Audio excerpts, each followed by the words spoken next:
back. I don't think I'm going to edit anything out of this. So you're getting all of the preliminary stuff. I'll timestamp for when we actually start the readings, but my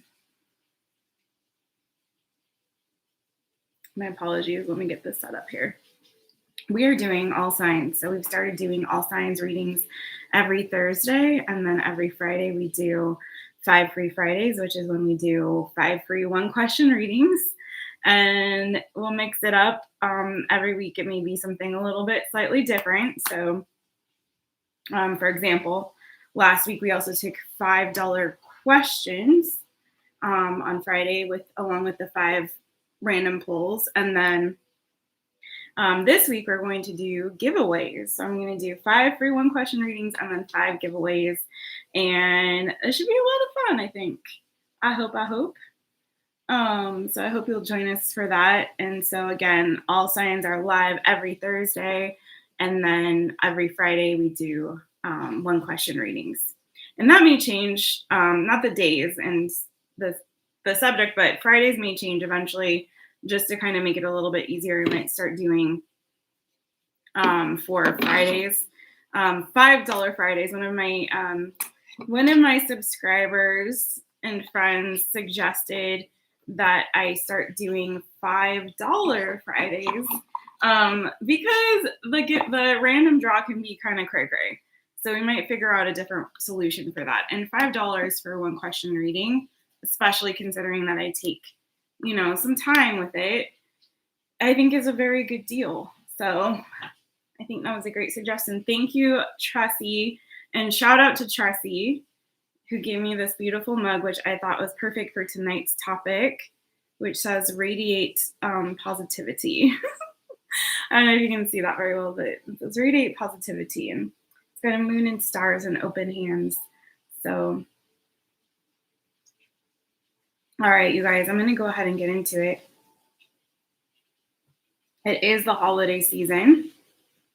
So I'm not expecting a lot of people, but hopefully people will watch this back. So I'm going to go ahead and get going.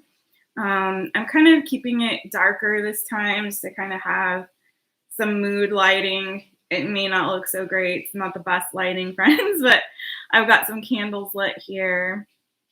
And I just have my 2 side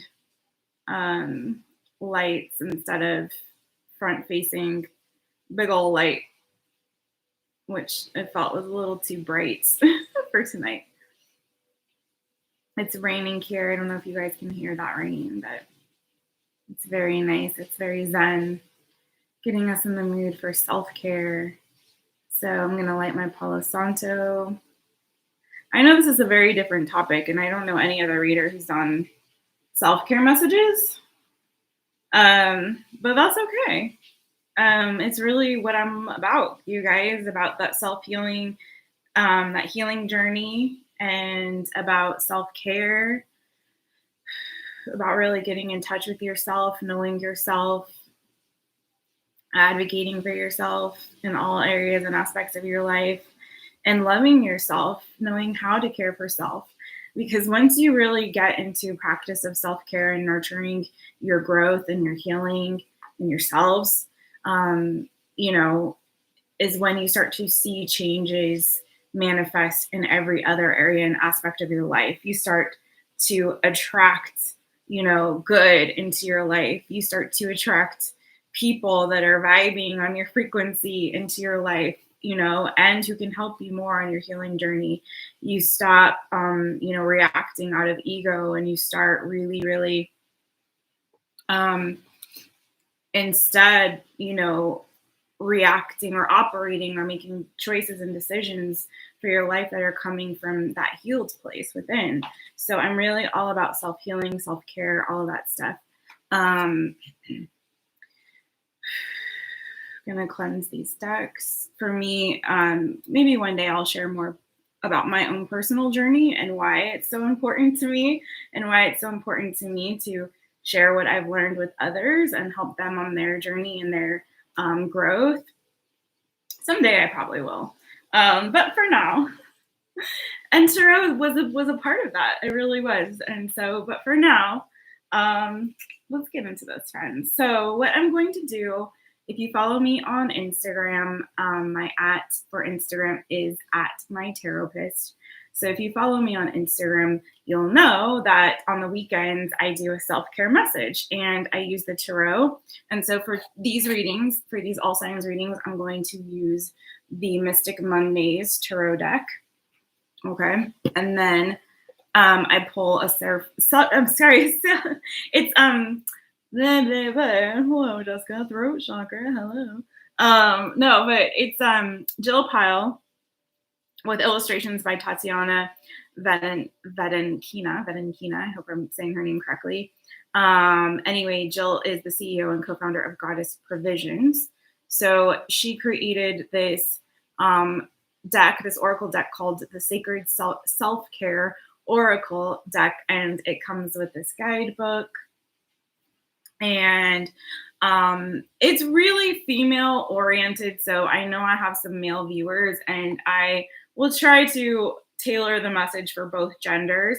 But I will say that depending on what comes up for each sign, there are some cards in there that are very, very specifically for women or people who, are female gendered. So I'll try to make it more, friendly for all genders and all that. But we'll see how it goes. So we're going to do that. So that's what we're going to do. And if you've seen my readings on my Instagram for this, basically I do a 1-card pull for the tarot and then a Secret Self-Care Oracle card. And I may clarify the tarot as well, put it all together to create a self-care message for you. And so I thought this would be really good as we're heading into the new year to really just kind of give us more tools in our tool belt, friends, that we can use to practice more self-care. It may give you an idea for something to do this weekend, maybe as you're like settling down from all the holiday festivities or taking some time away from the holiday festivities to really invest in yourselves, or something really great. Like for a lot of people I know, they do have like a self-care ritual around the new year. And so this could also be that, or something that you might want to add to your practice for this coming year, for 2022. So I don't know, let's get into it and find out what we got for you, friends, okay? I'm going to take another sip here of my tea. I got the Bunamine tea, the Shilajit, lemon, local organic honey, friends. What else is in here? Oh, ashwagandha. So I got all this good stuff going on in this drink. Sorry, I thought my ringer was off. Okay, let's get into it. So I've cleansed these decks. I'm going to start shuffling up. We're going to go in this order. I'm going to read by the elements. So I'm going to start with water. So we're going to go water, earth, fire, and then air, I think is the order I've got in the description. And I will also read, for some of these, I may read in the entirety of the Self-Care Oracle card description from the guidebook because it's really good. It has a mantra in it for each one, a journal prompt for each. So, it's a really great deck. If you guys are into Oracle decks, I really recommend the Sacred I keep saying that so funky. The Sacred Self-Care Oracle deck. I really do. It's a good one to get. All right, let's do this. Mystic Mondays can be tricky to shuffle. By the way, happy birthday to my Capricorns. Happy Capricorn season, everybody. I will be doing the Capricorn birthday reading soon. So that should be coming up. I know we're like getting into Christmas and all that stuff. So, but it should be coming up. Hopefully, I'm hoping like, if not by this weekend, because Saturday's Christmas and all that, then next week, early next week, like maybe by Monday, because I'll probably shoot it over the weekend. Probably shoot it Sunday and then have it up for you guys on Monday. Fingers crossed. And then I'm going to get my air signs, Gemini, Libra, Aquarius, all of your My Taropist sessions done. Also, and up next week, also before the first of the year. And then starting January, friends, I'm going to go ahead and do the schedule like normal. So the first week of the month, water, second week, earth, third week, fire, and then fourth week, air. And sometimes I switch off air and fire.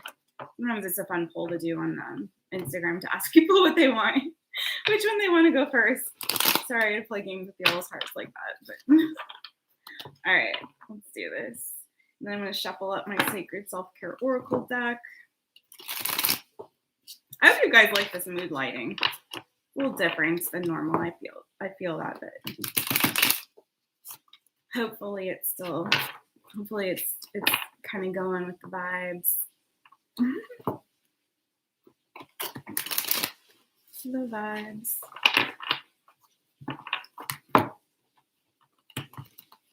Okay, one more shuffle. All right. All right, so we're going to start with water. If you're just joining, you're not late because we're literally just getting started. So I'm going to make a mental note about 12 minutes in is when we actually start this. I also wanted to give time in case the room was going to fill up, but I really didn't expect much tonight because it's the holidays. All right. And I'm still a little baby channel. Sorry about that. Self-care. Lip gloss is self-care, friends. Okay. Cancers. And I thought maybe I should do this all ASMR style. I don't know. Kind of feeling it. Let's see.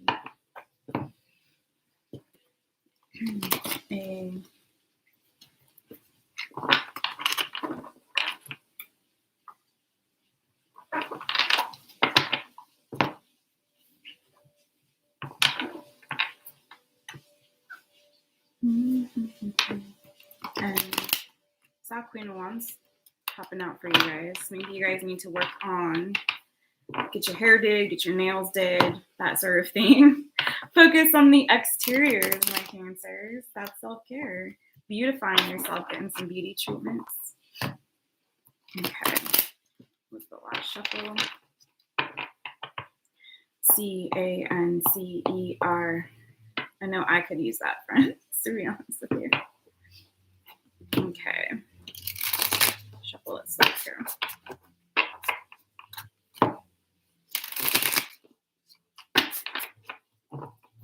One more shuffle for self-care. Let's do this. All right. All right, Cancers. What is the self-care message for my Cancers? What is the self-care message that my Cancers need to hear right now? Thank you, Spirit. What is the self-care message that my Cancers need to hear right now? Thank you, Spirit. What is the self-care message? Okay. So you got 5 of Wands, 4 of Cups, and the Queen of Swords for your tarot. Bottom of the deck, 5 of Cups. What is the self-care oracle card for my Cancers? Thank you, Spirit. What is the self-care oracle card for my Cancers? You got 2, family and massage. Okay, and then ground yourself, bottom of the deck for that one. Okay, Cancers. So I feel like some of you may be struggling, for some of you, to release something internally. What I'm kind of picking up for you, my Cancers, is there may be some emotional pain, or just it may not be pain necessarily, actually, to be honest with you. It could be, though. But I just feel like there's something that you guys are kind of clinging to emotionally that's kind of residing in your body, in your body space. It could have to do with family. It could be like old family wounds for some of you. For some of you, it could be a romantic loss, especially for some of you if you're dealing with like a Taurus, Virgo, Capricorn, or Gemini, Libra, Aquarius. But it doesn't have to be that. The overarching message here is that I feel like what you guys need to do for your self-care is to really work on some somatic therapy. So like massage, something that is going to release energetically some of what you're holding on to. So if you guys were not aware, like trauma, grief, these emotions are heavy emotions that we experience, and things that we've experienced, okay? Even if you don't process those things and work through them in the moment, what happens is the body remembers, the body holds on to it, right? And it can manifest later in like bodily aches and pains sometimes, different kinds of ailments or disease, So it's really, really important to work through those things as they're happening in the moment. And the things that are old and they're kind of sitting in those spaces within us, it's really important to do somatic therapy, things that are going to like work that out and through us in a physical way. So massage, there's certain kinds of stretches that you can do. We tend to hold a lot of those heavier emotions in our groin area, so stretching out that area. Yoga can really help. Different, lymphatic, manually draining the lymphatic system, doing things like what also can help the lymph system move and is physical, is if you have like a rebounder or like a little small, what do you call it? Why can't I think of it? You guys help me out here. Somebody's saying it. I know. Oh my gosh, why can't I think of it? Trampoline, okay? But like the little mini ones, jumping up and down and going like this, it gets your lymph going, can help move energies through the body as well. So dancing. So I really feel like, again, this is also too, I feel like what's important for you guys in the season to really get clear of these energies that may be still heavy and present in your body, is to spend some time grounding with your family, healing those old family wounds. For some of you, it's paternal, have to do with your father. I've got King of Pentacles here, Page of Pentacles next to him. So to me, that's like, could be father, child, father, son, father, daughter, even like energy, maybe holding on to a parental wound there. And this family photo, it looks like in this family oracle cards, you can see it looks like a mother and child. Okay. So some of you, it's like needing to get that nurturing love from family, spending time with family, which, hopefully you're getting a chance to do during the holiday season in some way. But for a lot of you, the reason that this disappointment or this struggle, this internal emotional struggle and wounds that maybe some of you are holding on to could have to do with a wound that was created by a family figure, by a family member. Okay. Family figure, family member, So massage is your self-care oracle card. And it's card number 34 in this deck. I'm going to read that a bit to you here.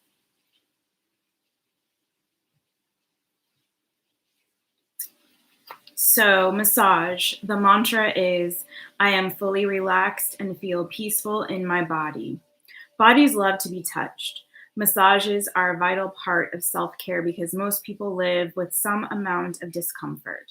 Sorry, I'm picking up for you from Spirit right now. Also, Cancers, that for some of you, you might have had an absence in this season of physical touch, and your body might be really craving it. You might have be feeling, especially seeing these energies, Queen of Swords, Four of Cups. For some of you, you might feel an absence of that physical touch that could also give you a sense of comfort and warmth that you're really craving, that you're something inside of you and your body's really craving and really missing in the season. You might have been in a distance from loved ones, from people that can provide that warmth and nurturing energy from you, whether that be a partner, like a romantic partner, again, like a family member. But I feel like for you guys, it's more of this nurturing that you're really needing in this season that you're not really getting. You may not have been touched or hugged for a long time, and your body's really craving it and missing it in the season, to the point where I feel like some of you may even be feeling a bit aggro, like a little bit like aggressive, or feeling this sort of like, this internal struggle, and you're not understanding why. And it's because you really need that. Look up in Google, if you can, friends, the benefits of hugs, because there are so many amazing benefits. I know some people don't really like to be touched. For me personally, I feel like that comes from some kind of past trauma. For a lot of folks, not everybody, some people just don't prefer it. It's not everybody's love language. And I'm not even speaking it in the sense of a love language, but I'm speaking of it in the sense of self-care and how the importance of touch and the importance of hugs and what physiologically that does to benefit our bodies inside and out, okay? And nourish our spirits as well. So do look up, I don't obviously have time to go through all that, but do look that up as well, Cancers, okay? Bodies love to be touched. Massages are a vital part of self-care because most people live with some amount of discomfort. Sometimes specific places in our bodies scream out for attention through pain, while others make more subtle requests through stiffness and limited mobility. Before you start a massage, scan your body from head to toe. Feel into the areas where you're holding tension. Set the intention of releasing your physical and emotional discomfort during the massage. If it's within your budget, book a massage with a professional as a royal treat for yourself. Alternately, create a relaxing space at home with subtle lighting, aromatherapy, candles, which I'm trying to do right now, friends, right? And by setting an intention. Massage your hands and feet, exploring reflexology. Oh my gosh, reflexology bomb if you've never tried it. I recommend it highly, okay? With obviously a licensed reflexologist, someone who's really practiced and has that skill, right? Exploring reflexology techniques or your own intuitive movements. You can also ask a loved one if they'd like to exchange massages with you. Remain mindful throughout the process and see what comes up for you on a physical, emotional, and spiritual level as you give and receive the gift of touch. Let me also make note of this, friends. Hey, LeVar, hey. I think it may just be us, friend, right now. I'm on Cancer. I just kind of got started, but welcome. I'm glad you're here. Hopefully the room will fill up. I was really late, so I don't know if I missed some folks, or maybe they'll start coming through. But it's really good to see you. I'm really excited about this one. Okay. So what I want to share with you guys also is it's very important to be very careful. So like if you are holding in some old traumas and pains and things like that, it's definitely important to know that it's normal. Sometimes during massage, you may cry, you may laugh, there may be some kind of emotive response during that time, and that's okay. So just be aware of that, all right? And also be very careful because any kind of touch, physical touch, and I actually think people that are very cautious of that are wise, because it is very much, very, very much there's an energetic exchange that happens. So it is very good to be mindful of who is giving you massage, who's touching you, who's performing treatments on you, even getting your nails done, even like facials, anything like that, any of those kinds of forms of self-care that require, skin-to-skin contact. Skin-to-skin contact is very powerful. So there is, like I said, an exchange of energy. So be careful. Like I don't recommend going necessarily, no shade, but I really don't recommend like going, example, to like a rub and tug kind of a place, because those people are engaging in energetic exchange on a particular level with a lot of different folks. So, you don't know what you're picking up with those kind of people that frequent those establishments. No shade, but you know what I'm saying, okay? The journal prompt is, what part of your body needs a massage right now? Okay. All right, Cancers, let's move on. That was a good one for you guys. Good way to kick this off, friends. All right. Let's get into it. Moving on to Pisces, my Piscean peoples. Piscean peoples.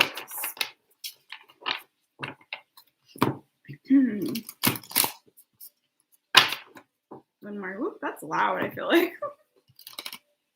That was loud. Pisces.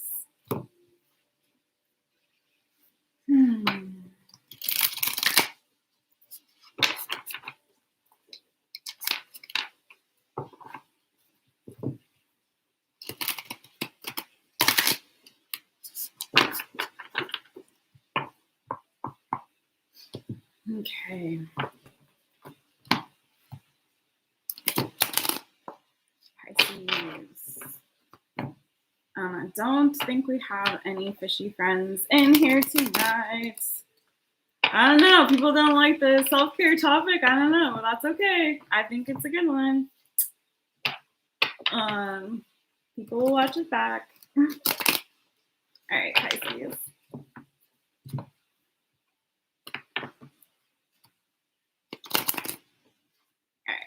Pisces. All right.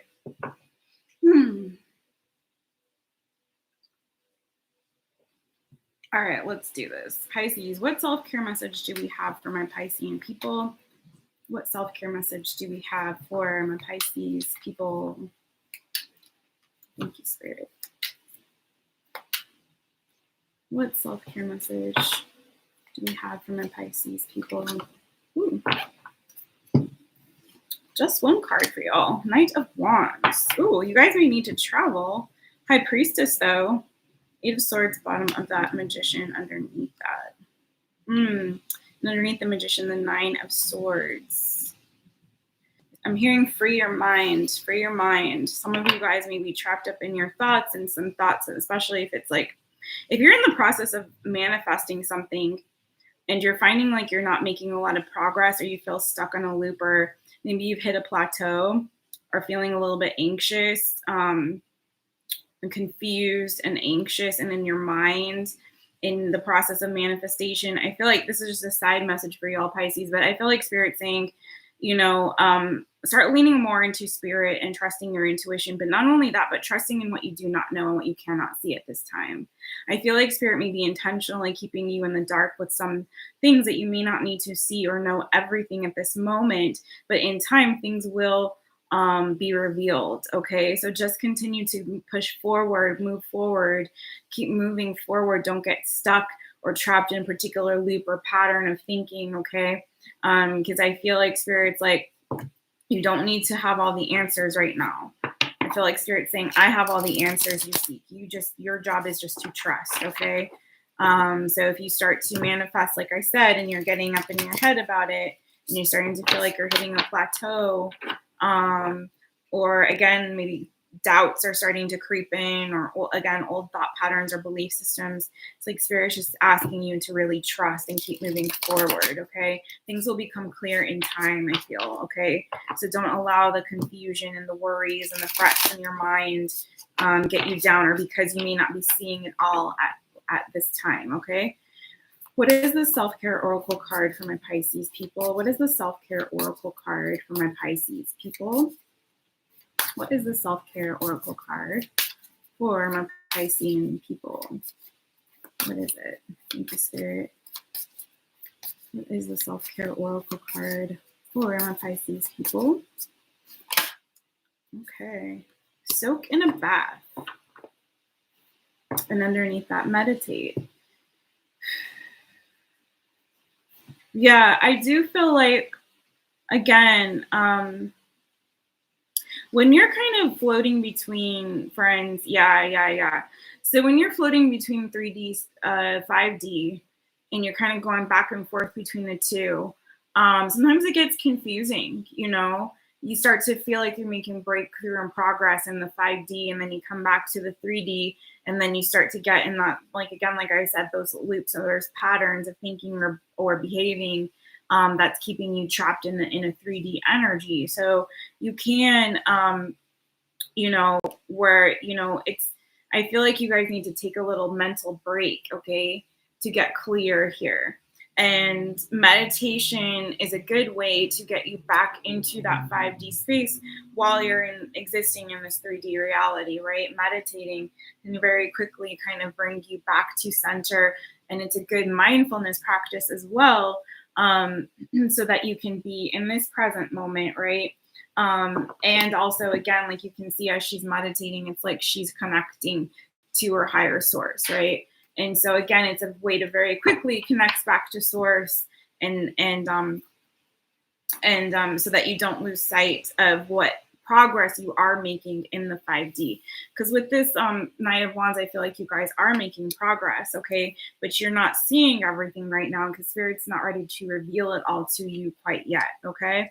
Now, soak in a bath is what actually came out for you. So let's read that really quickly for you guys. My Pisces people, that's number 46 in the deck.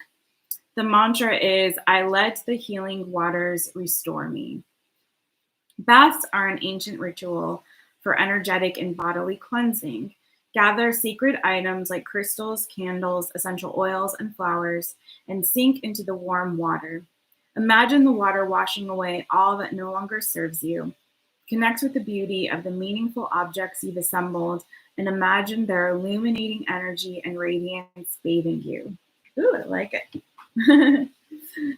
Take your time when washing your hair and body, cleansing and pampering yourself like a goddess or god, whatever, Okay, nourish your skin with natural oils and creams. Brush your hair slowly and softly. Give yourself a breast massage. Fully relax and stay naked for as long as you can, enjoying the feeling of your body. How can you make a bath feel more like a sacred self-care ritual? That is your journal prompt. Okay. So for you guys, I would tie that in with the meditation and take that opportunity to really cleanse. That's a way that I like to energetically cleanse. Doing a bathing ritual. And frankly, I'm not a person, to be honest with y'all. I don't like to sit and soak in the bath for hours and hours and hours. I don't know how people do that. First of all, you can get pruny and all those things. I'm like an in and out bath kind of person, but I do try to play at least like one meditation or something while I'm in the bath, maybe like a 10-minute one, like something along that's about the length of time I can give a bath. For me, I'm like max 15 minutes for my bathing.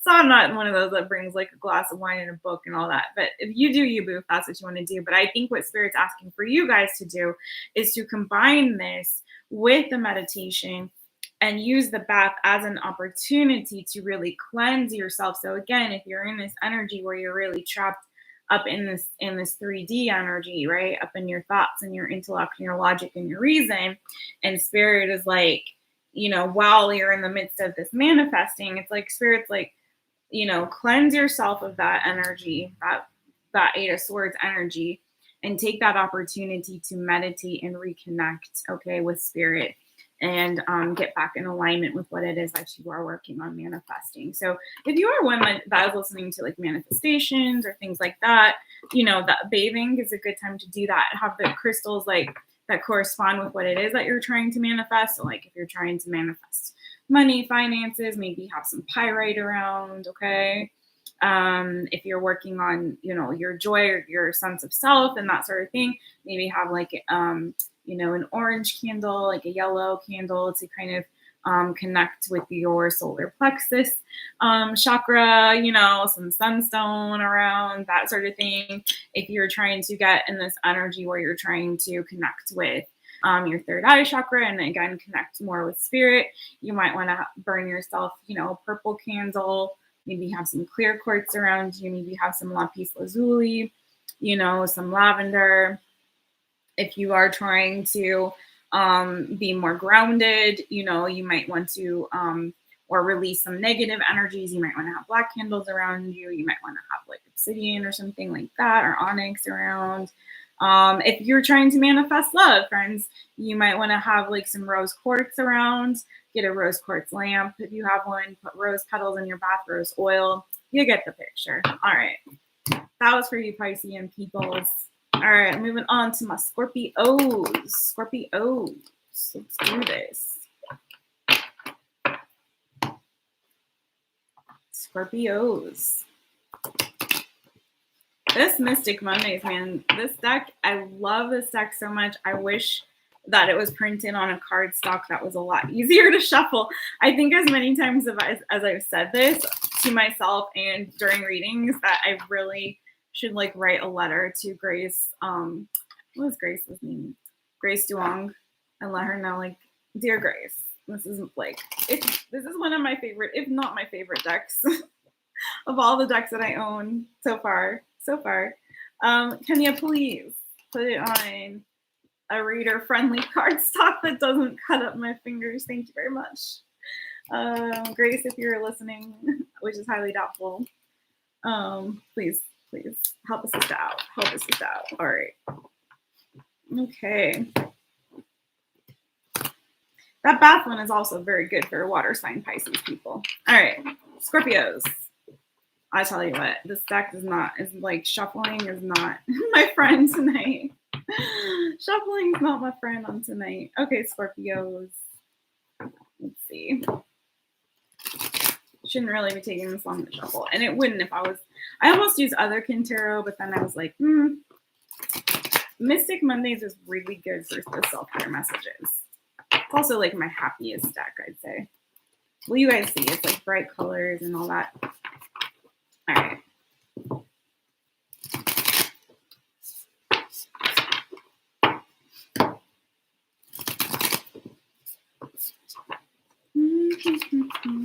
I'm hearing the song.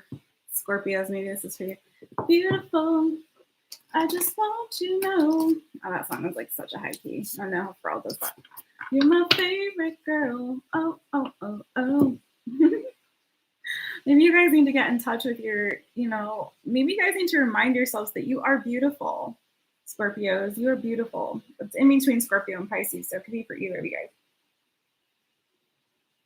Honestly, I feel like, remember I saw the Queen of Wands for Cancer? I feel like for all the water signs, I think you guys need to work on that, on yourselves, on your beauty, on the external. That's also part of self-care, you guys. Feel yourselves, feel your beauty, know your worth, know your value. Start adorning yourselves accordingly, friends. Get your hair did, get your nails did. I know I need to. All right, Scorpio, Scorpio.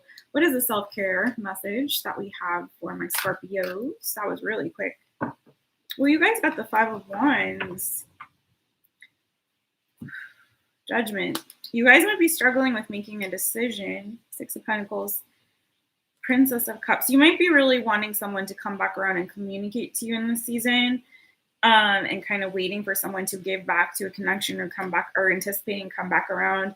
Maybe you're struggling or wrestling internally with that. For some of you, it's like you might, again, I feel like you need to invest in yourselves. You may be struggling a lot with like your sense of self-worth in this season and really needing to heal and get your mojo back, okay? I feel like there's a new beginning for a lot of you that wants to come through, but I feel like there's a lot of like you needing to really love on yourselves in this season and really give back to yourselves. Do good for you. I feel like you do good for others, but it's time for you to give that energy back to you. But let's see what the self-care message is.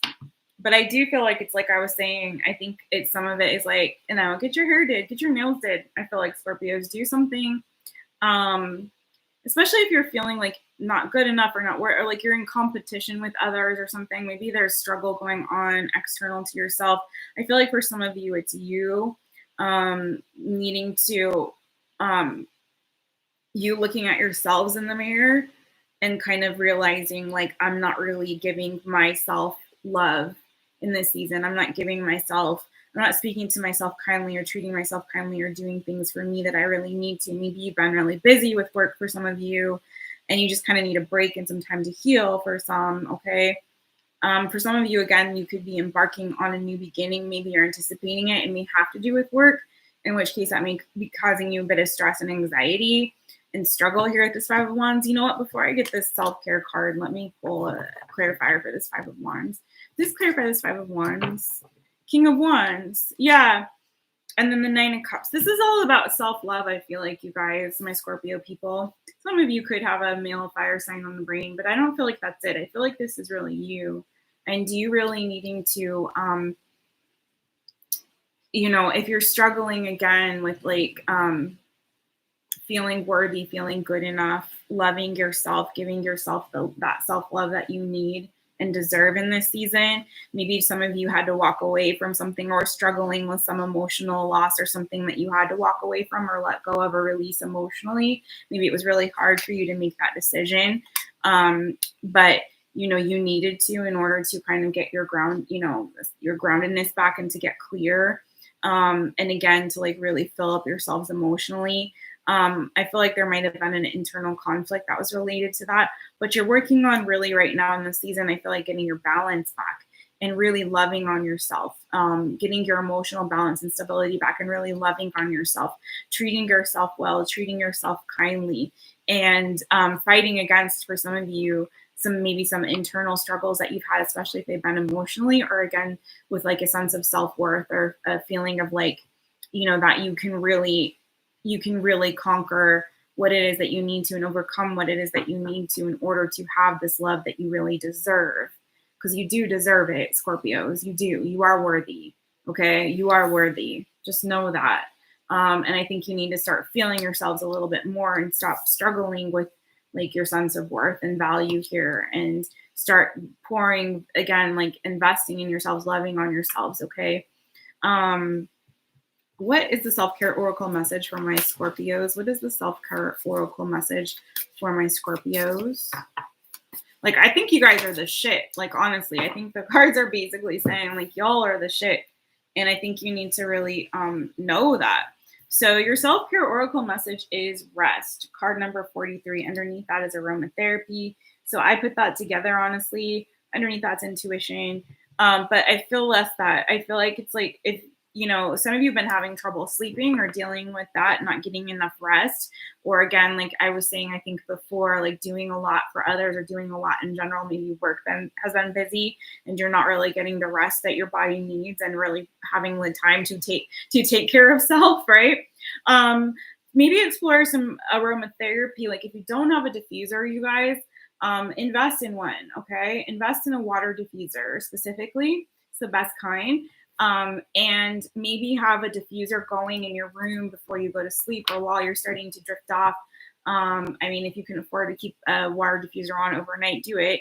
But if not that, just at least like, so one thing I've started to do is get things set up in my room before I go to bed. So I've got like the atmosphere going. So when I go in there, it's like, it's warm because I've had the heater going, I've got a candle going, or I've had my like rose quartz lamp going. I'm infusing that energy into the room.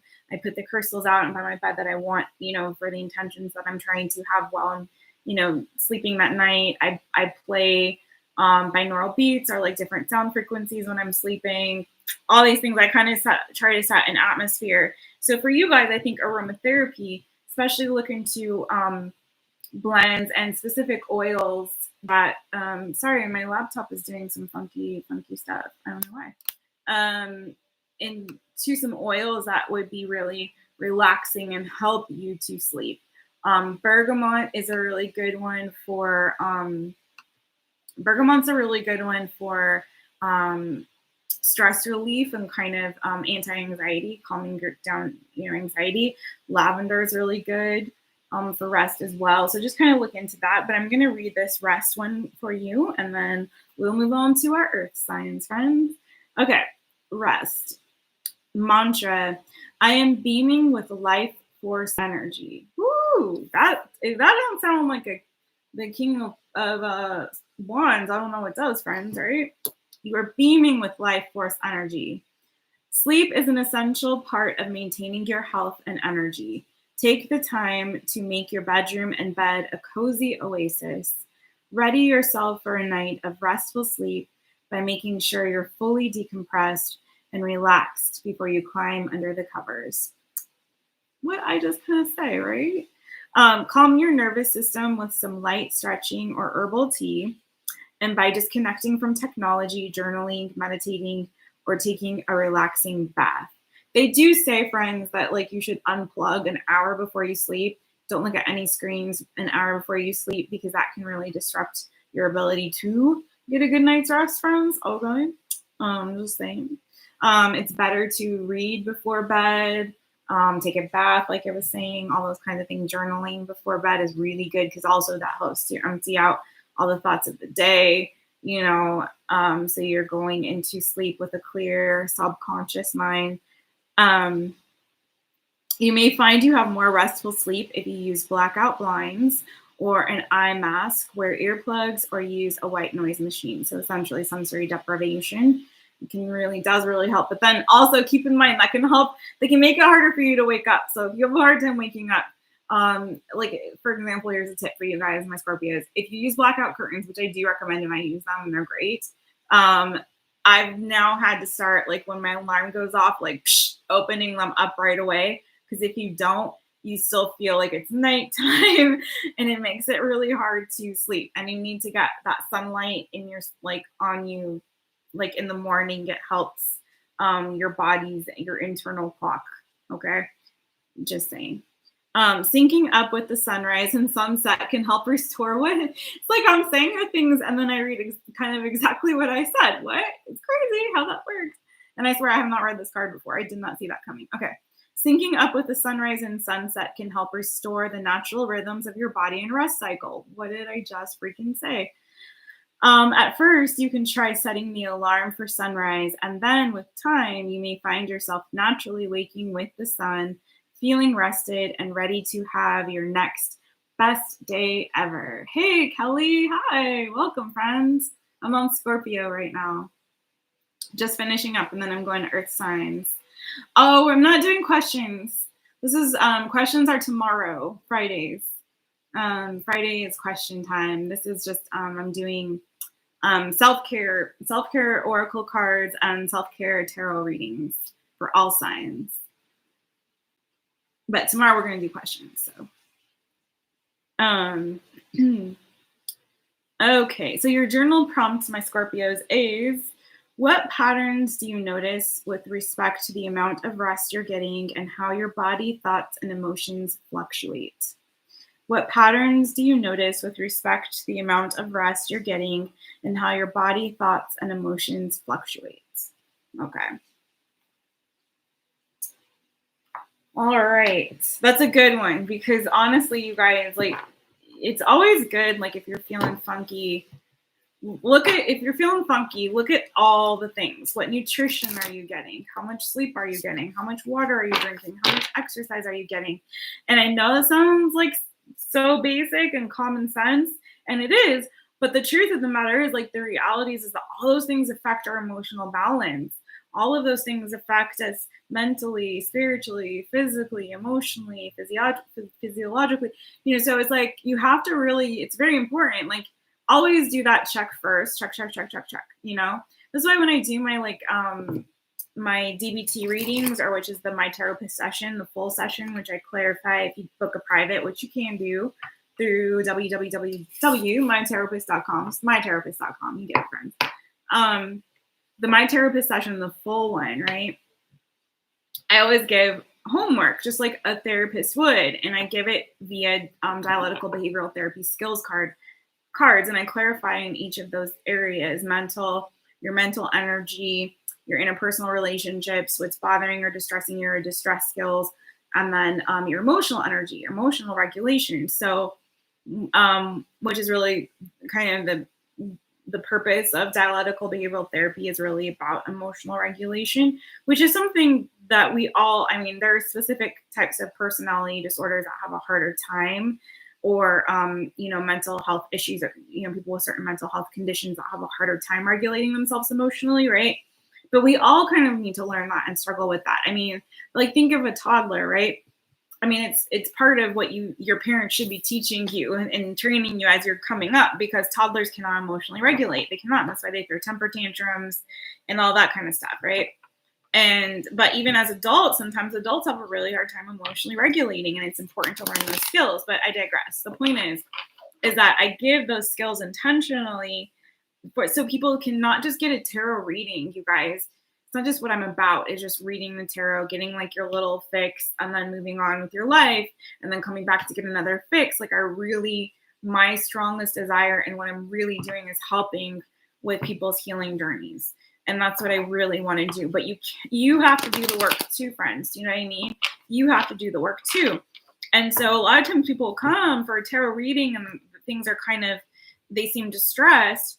And the reality is, like, I start talking to them. It's like, oh yeah, I haven't been sleeping. Oh yeah, I've been working like 7 days a week. Oh yeah, like I have 3 jobs. Oh yeah, like, I haven't been drinking enough water. Oh yeah, I don't take vitamins. Oh yeah, like I go to McDonald's every day. You know what I mean? And you start to realize, like, oh yeah, you, friend, need to kind of work through those things first, fix those things, because what's going on with you isn't about like some deep trauma or anything like that. What's going on with you is like you're just in an unhealthy place, and you really just need to work on go back to the basics, which is getting enough rest, getting 7 to 8 hours of sleep every night. Yes, we all do need that. Okay. That's just facts. You can be like, oh, I survive on 5, but it's not healthy for you, friend. You know what I mean? Go back to that. How much sleep are you getting? Are you getting proper nutrition? If not, are you taking supplements to kind of, to supplement the nutrition that you're not getting? Are you drinking enough water? Like, are you getting exercise? Like, go back to those basic things, and you'll find, like, most people, when they do that and go back to the basics, as basic as it sounds, friend, like, that really is all, like, then it's like immediate, like a week later, they feel like a whole new person, So sometimes it's not so deep. Sometimes it's really just going back to like the basics of self-care, the very, very basics, not even the massaging and all those things and whatever you think of when you think of self-care. It's just like basics, like sleep, rest, water, nutrition, exercise. We're like plants, you guys. We're like plants. We just have to be fed and watered and get sun and rest, and we grow and we blossom. Okay. All right, Earth signs. Let's go. Taurus, Virgo, and Capricorn. Taurus, Virgo, and Capricorn. Let's do this. Finish this shuffling up. It's funny, you guys. I had these two candles and they're identical. They were the same candle in the same kind of container, right? I lit them at the same time. And just look at this. It's so funny to me. Like one's still standing. It hasn't really melted. And the other one is like already mush. Isn't that weird? I wonder what that's about. I don't know. It's weird. I haven't touched them either. Nothing. Very weird. Okay. I'm gonna get some Palo Santo on this and then get into Taurus. Taurus is next. Taurus. I really I don't care if there's only 2 people here. This is one of my favorite readings that I've ever done for the all signs, because I'll tell you why. Also because this is more of what the work that I do and want to do. Okay, these kinds of readings, honestly, friends, this is me. All right, let's do this. Taurus. So if you are enjoying this, give a video a thumbs up, friends, and or comment and let me know. Taurus. I feel only 2 shuffles for you, Taurus. Taurus. Whew, I'm hearing coming out of the dark. I finally see the light now. It's shining on me. What's that about? Taurus. Are you guys having some enlightenment in this season? You're coming out of a dark period, dark space. Taurus. I feel it's more that. I feel some of you might be coming out of a period of maybe things weren't going your way. Maybe things were a little bit darker, but they're getting better. Taurus. What's the self-care message for my Taurus people? Yeah. What did I literally look at this? Does this not look like coming out of the dark to you? Kind of does to me. Finally see the light now. It's shining on me, right? Okay, so 5 of Pentacles, King of Wands. On the bottom of the deck, King of Swords, 5 of Wands. Yeah, and 10 of Wands underneath that. Yeah, I feel you guys have been going through a period of struggle. Maybe, again, trying to get clear on some things, wrestling with some stuff, maybe feeling a lot of pressure, burdens on you, trying to make maybe decisions in the season. Again, just trying to get some mental clarity. Maybe things have been out of focus, or there's been an inordinate amount of struggles that you guys have been facing in this season for some reason. For some of you, it could be communication's not been very clear. Things have not seemed very balanced for you. For some, okay. Some of you could have been dealing with a Gemini, maybe struggling in communicating with them, or maybe they have been struggling with some family stuff, or you have some things from the past, some confusion. Okay, that's for some. That's totally not a self-care message, but hold on, friends. I do feel though, for some of you, you may have been struggling again, with some mental challenges, or trying to figure some things out, trying to get clear of some burdens, especially some mental burdens. Maybe you felt you've been coming up against some obstacles. Some of you, there may have been some financial loss for others of you, or feeling not particularly well in your body or your mind or your spirit, friends. Okay, again, some of you just might have been in this dark period. Some of you may have had some friends or people that have abandoned you in the season, or again, communications maybe been a struggle. But I feel if you haven't been feeling you kind of haven't had your mojo, feeling your full selves are in your own strength, in your own power, I feel it's again, this is very similar, a little bit similar to my Scorpios. It's I feel it's time for you to start feeling yourselves again, investing in yourselves, especially maybe physically for some of you, so if you're feeling not good enough, or not, or things aren't really going your way, I'm hearing hold on for one more day, right? Hey, Shelly. Hi, friends. Welcome. This has been so good. Shelly, if you're still there, I'm really loving the self-care readings. like a lot. I did I did Pisces. I just finished water signs, and now I'm on Taurus right now. I just did water signs, but I'm loving these. These are really great so far. So yeah, again, I feel like this is like you needing to get your mojo back, friends. I'm also hearing finding your voice, okay? So if you feel like you've been also coming up against some opposition or challenges, again, like I was saying earlier, when it comes to communication, I feel like this is also about you needing to find your inner voice. And that will also help you to feel strong in this season. What is oh, that was really quick.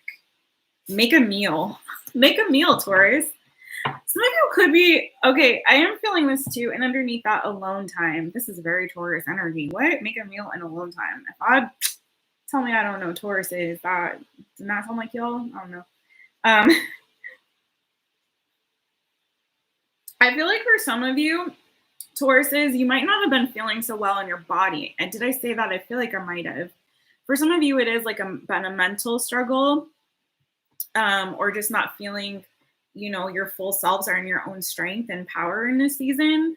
Like you need to get your mojo back, friends.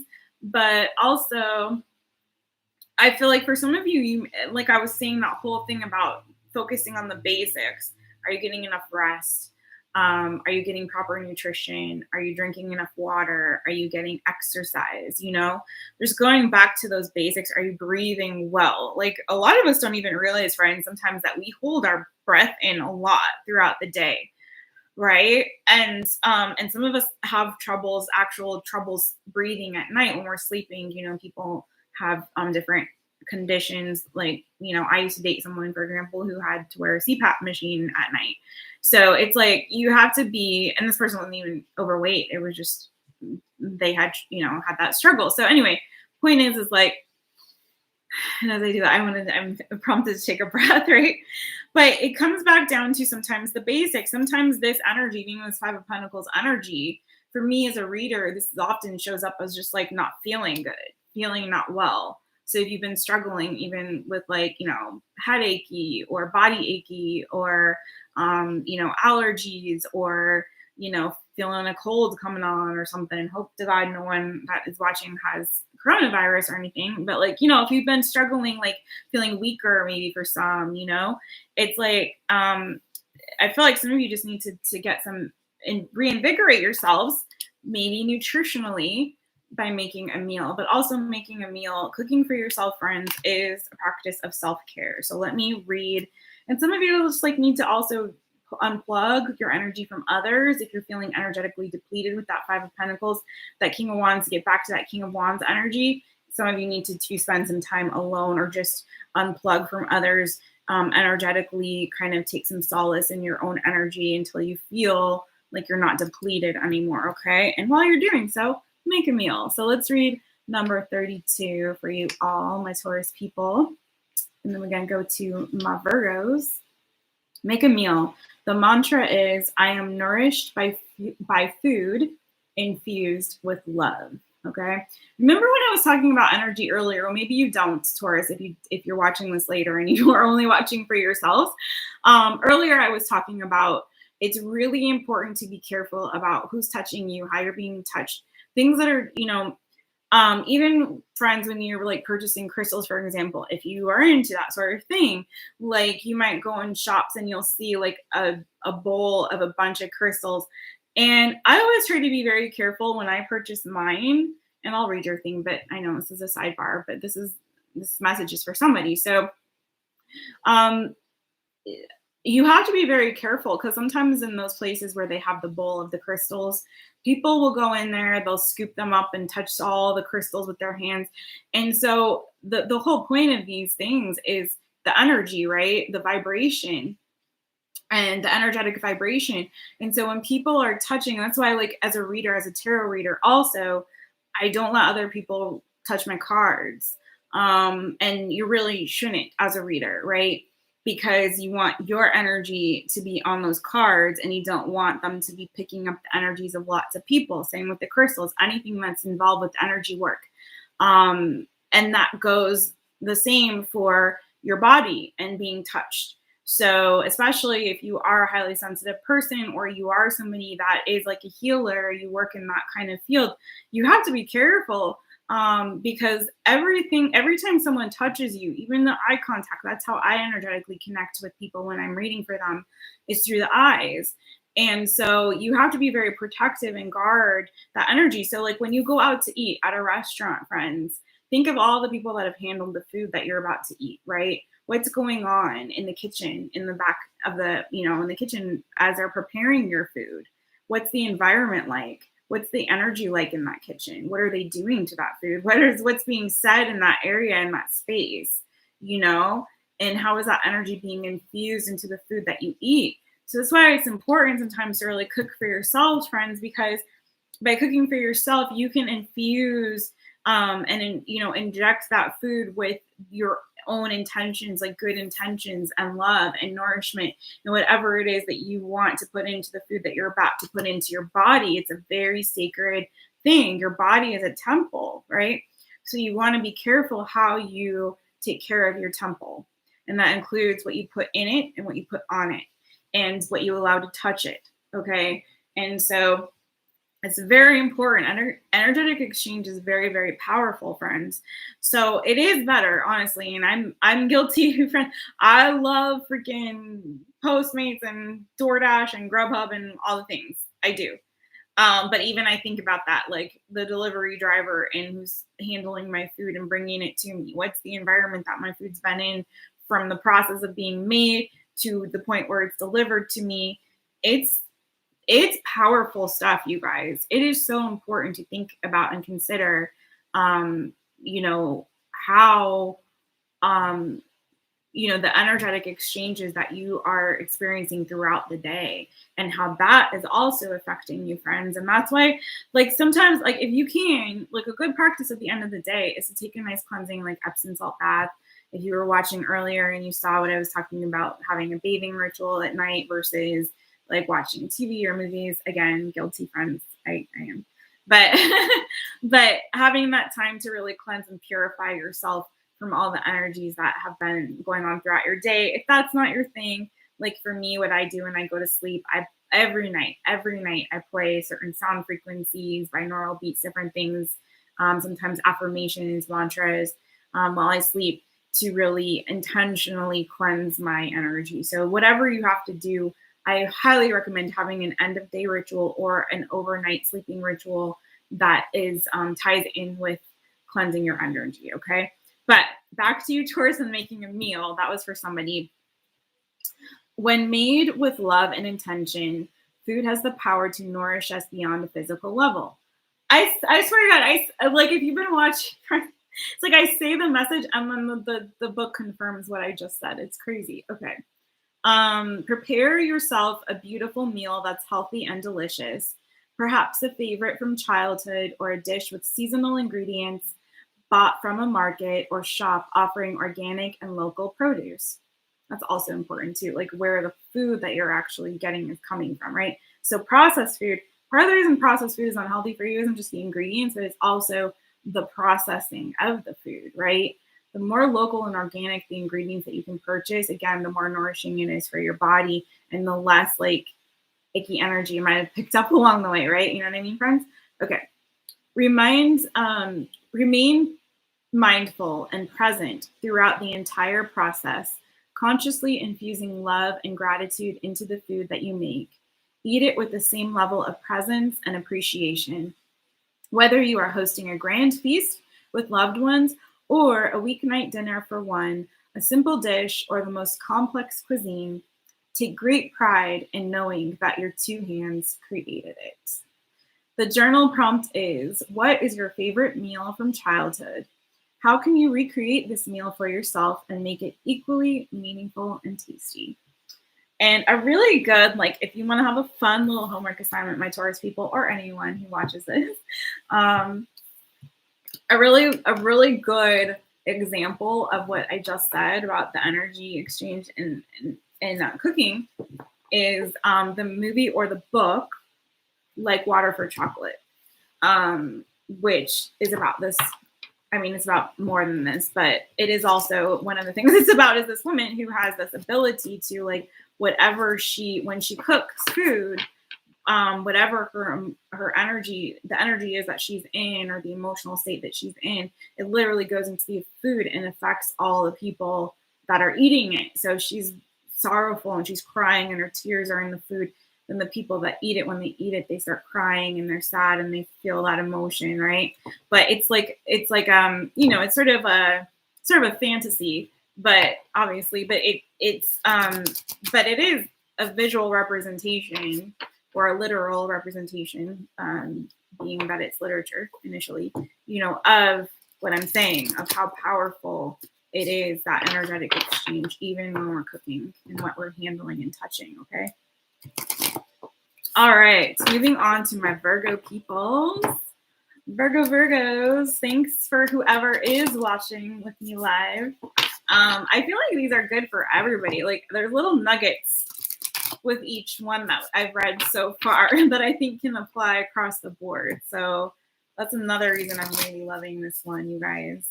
Really, really am. And if you are passing on through, please do give this video a thumbs up if you will. We've got a quiet room tonight. It is the holidays. I'm hoping that people do show up tomorrow for the giveaway in the 5 Free Fridays. I do hope that they do. Okay. It is going to be Christmas Eve here and Christmas Day in other countries that are ahead of us. So we'll see. We'll see how it goes. All right. Virgos. All right. I know some of my regulars are traveling today. Virgo, Virgo. Okay.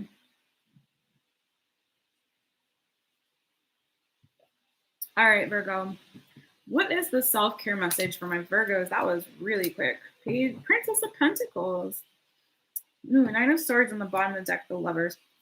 Some of you could be stressed out about communication coming in from someone that you may be having feelings for, or maybe kind of have a romantic connection with. For some, maybe you feel it might be a soulmate connection, could be a Taurus, Virgo, Capricorn. That's also your energy friend. Changes. Some of you might really want to be starting something with this person, or maybe it's been kind of in and out, up and down, this connection. I feel like there's passion there, desire to build. I know this is not a self-care message, but I'm seeing that here. If not that, I feel like you guys could be traveling, some of you in this season as well, and that could be bringing you some joy. But for some reason, this Nine of Swords, I don't know what that's about. Some of you might be stressed about something, maybe stressed about a trip or travel for some. But the Princess of Pentacles being the card that came out for you for your self-care message, I feel like this is about you investing in yourself and kind of grounding yourself. I'm curious to see what your self-care card is, though.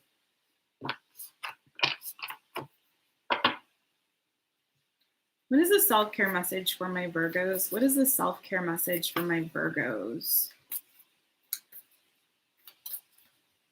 What is the self-care message for my Virgos? I don't like this energy of this Nine of Swords, Virgos. I don't know what's going on there with that. Look for fairies. Look for fairies, okay? I haven't seen this one before, so that's interesting. Bottom of the deck, alone time. Let's clarify this Princess of Pentacles. I feel like this is kind of telling you to kind of go back to being like a child. Princess of Pentacles or Page of Pentacles and like a Rider-Waite deck can also come up as a child a lot of times. And with this look for fairies coming out too, I feel like, and with that, and I'm seeing the Ace of Cups. Yeah, and then with that Nine of Swords energy that was coming out on the bottom of the deck, my Virgos, I feel like some of you guys might be too much in this energy of, like, again, being kind of up in your heads, maybe overthinking some things. And I feel like for you guys, this is sort of like saying that you need to, I'm hearing get away, but it's not necessarily get away in the sense of like physically get away, although some of you may be doing that, or that could be something that goes along with that. Yes, underneath that Ace of Pentacles, that's what it is. Ace of Cups is the Three of Cups. This is what I was just about to say, friends. So for my Virgos, what I'm feeling overall, your self-care message, what you guys need to do is to stop overthinking, but to do so by escaping into your imagination, going back to this childlike place of wonderment, of imagination, where things were just fun and free and you just were playing, where everything seemed like new and exciting, and where you weren't in this energy of like, I'm feeling this like, I don't want to grow up. I'm a Toys R Us kid, but not like you're not Toys R Us, but just like I feel like you guys are shouldering a lot of responsibility. You're kind of very mature, very responsible. Do you know what I mean? But sometimes we get too much in this adult mindset and this adult headspace, and we start to think about too much, rehearse the cares of this world and our responsibilities and what we need to do and take care of and focus on, or thinking about that thing and that thing and the other thing, and getting our ducks in a row, and like, you know what I mean? And you forget how to play and just have fun and just be free and just be light and just to go back to this place of being like a child. For some of you, this could also help like maybe heal an old childhood wound that some of you may have. Okay. Got the sun underneath here. In this deck, the sun isn't necessarily isn't depicted as a child, but in a lot of decks it is.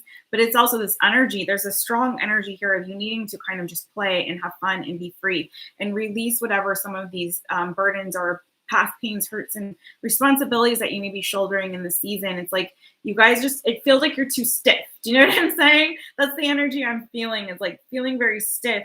And you guys just like really need to kind of release that. Stop overthinking things.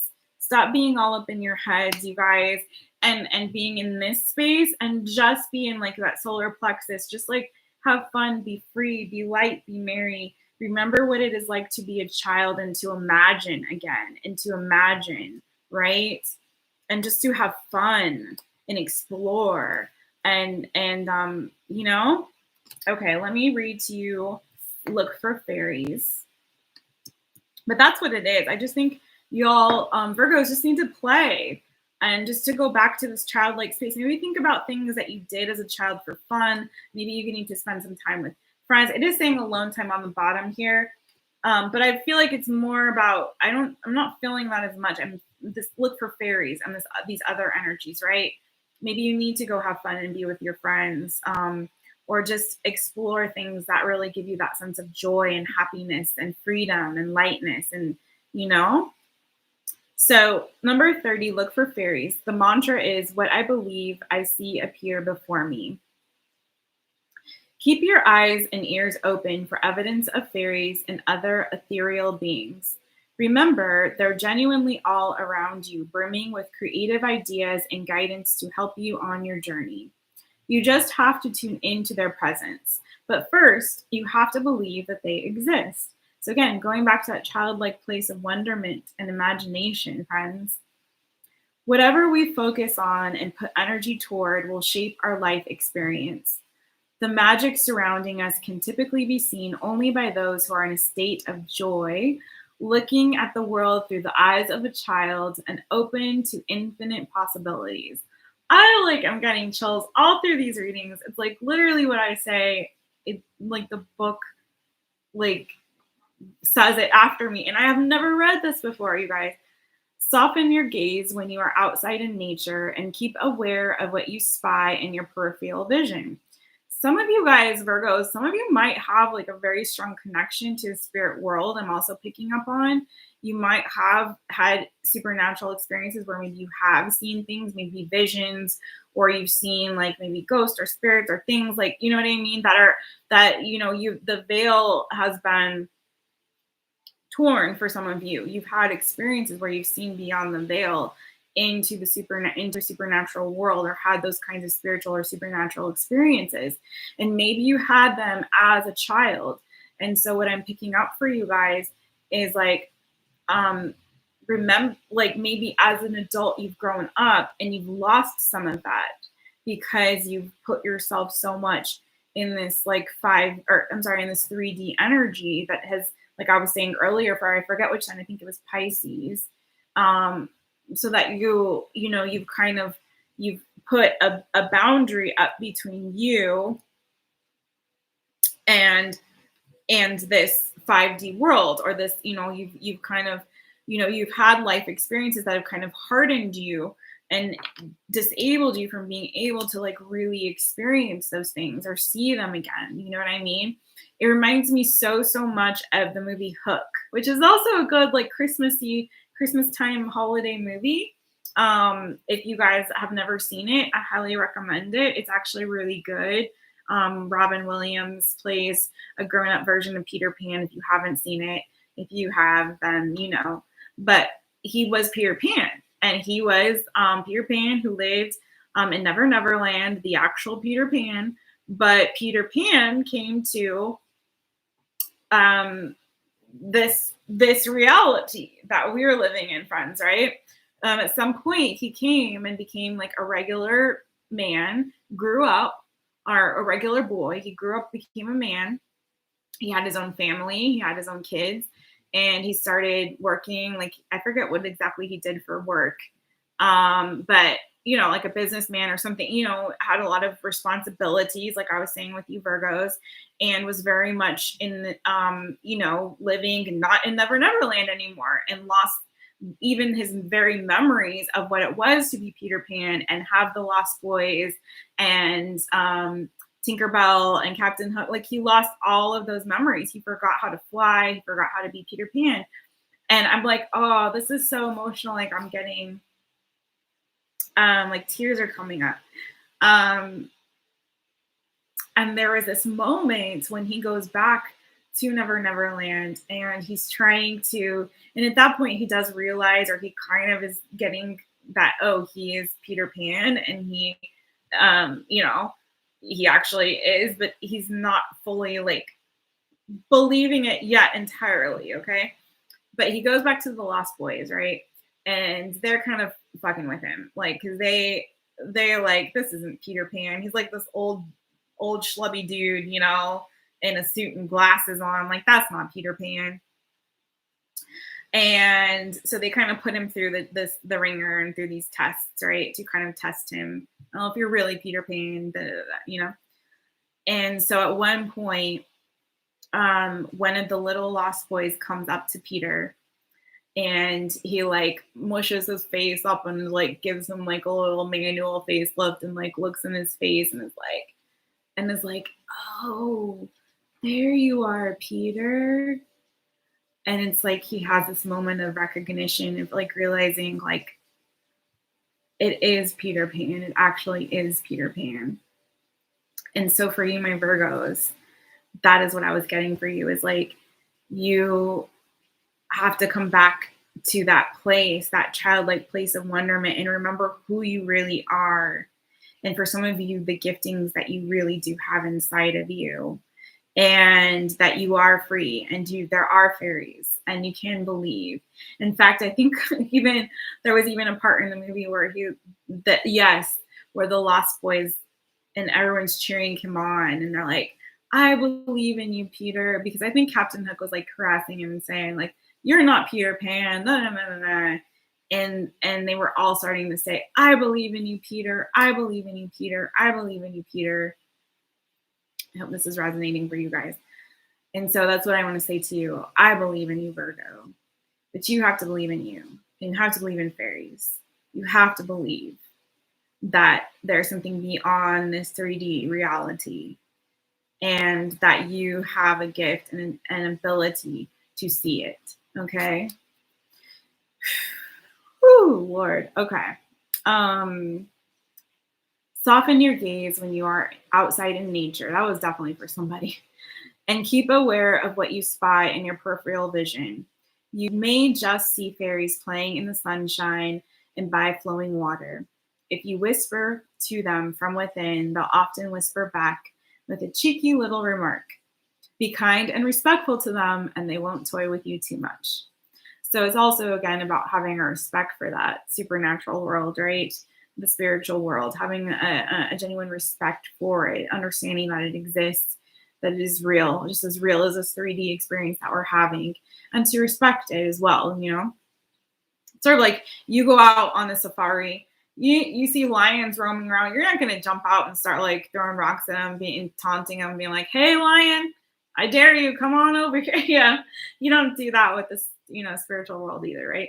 Okay, journal prompt. How do you think you can connect more with your childlike sense of wonder and keep open to life's infinite potential? That was good, Virgos. What? I think that was my favorite one so far. Wow. Okay, Virgo, Taurus, Virgo, Capricorns. Happy birthday, Capricorns. Hey, Lineaja Huckleberry. Hey, girl. Hey. Welcome. Oh, no. We're doing all signs tonight. Tomorrow is the 5 free Fridays and the 5 giveaways. That's tomorrow night. So you didn't miss out on that. But right now I'm doing all signs. Self-care messages. So I did water and now I'm on earth. I'm almost done with earth and I'm going to do fire and then air. So you can always scroll back. I'm going to timestamp after so then you can find your sign. It's been a slow night because it's the holidays and I think people are just like doing holiday things. But you didn't miss out. I'm only doing all signs. I'm not doing questions. Yay! Remind me what's your sign again. I'm about to do Capricorn next. And happy birthday if you're Capricorn watching. I'm gonna, like I was saying earlier, I'm gonna do your birthday reading probably this weekend. Go up maybe Monday, I think. Because Christmas is here and all the things, and there's so much going on. Oh, Sagittarius. Yes, that's right. I have so many Saggies. That's my moon sign. So I haven't gotten to Saggy yet, but I'm about to. After fire, I'm going to do after I finish earth. So you are not too late, my friend. You're not too late. All right, Capricorns. One more shuffle for the Cappies. One more shuffle for the Cappies. Yay.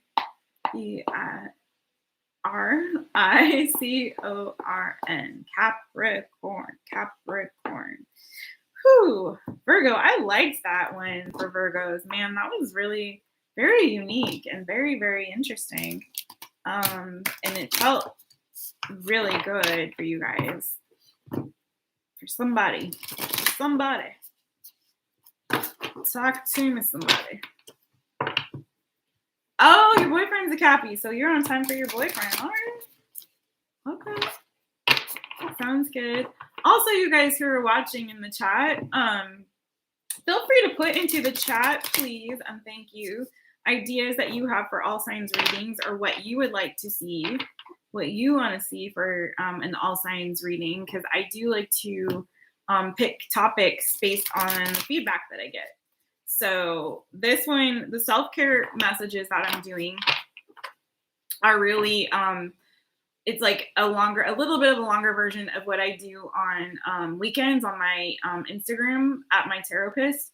So on my Instagram, I do weekend self-care messages, and they're like little mini, like little reels, So, but I tend to also do a poll in there too on my Instagram in the stories and ask people to vote on what they want the next all signs reading topic to be. So if you have ideas or there's something specific that you really want for an all signs reading, feel free to put it in the comments or put it in the chat if you're in the chat.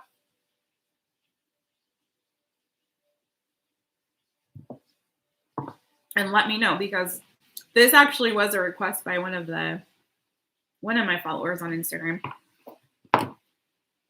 Pretty much almost all of the ones that I've done so far have been requested by followers or subscribers. All right, let's do this. Capricorn, what is the self-care message for my Capricorn people? What is the, whoops, okay. Oh, 6 of Swords in reverse though, friends. 6 of Swords in reverse for your tarot. So some of you guys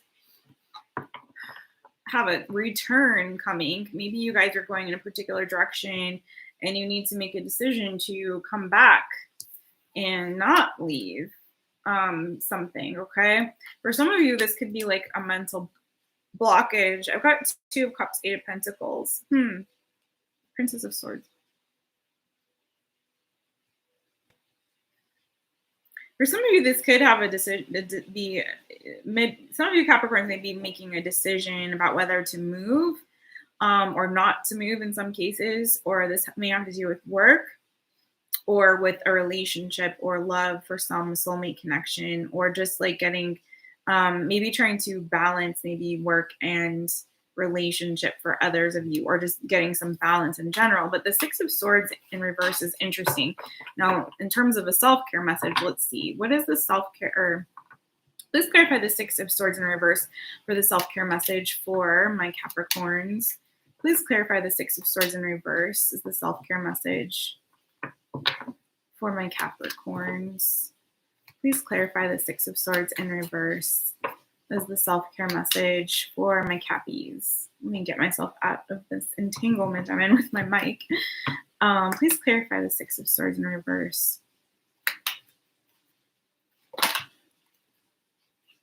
Yeah, so you got Seven of Cups. So I do feel like there's some kind of element of confusion.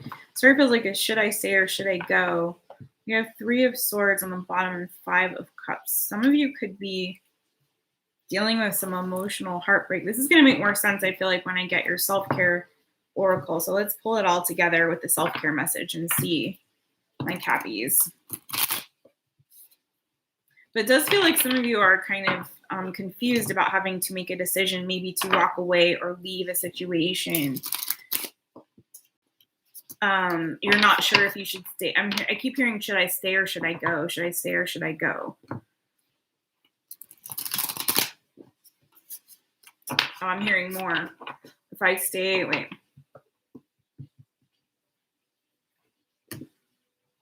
If I stay, there will be trouble. If I go, there will be double. So maybe it kind of feels like there's confusion around this because either way you go, whichever decision you make, it could be disappointing. You're not sure.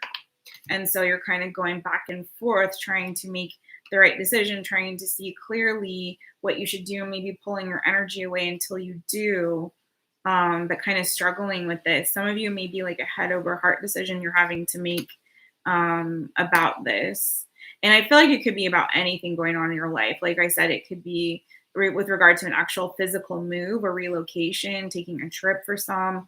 For some of you, could have to do with a relationship, but I'm not feeling relationship vibes as much as I'm feeling like something else, like maybe it's related to work or a trip or a move of some kind, relocation maybe for some, or choosing an option, whether you should leave one option to go toward another one.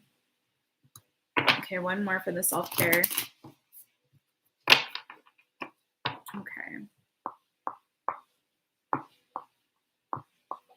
What is the self-care message for my Capricorns? What is the self-care message for my Capricorns?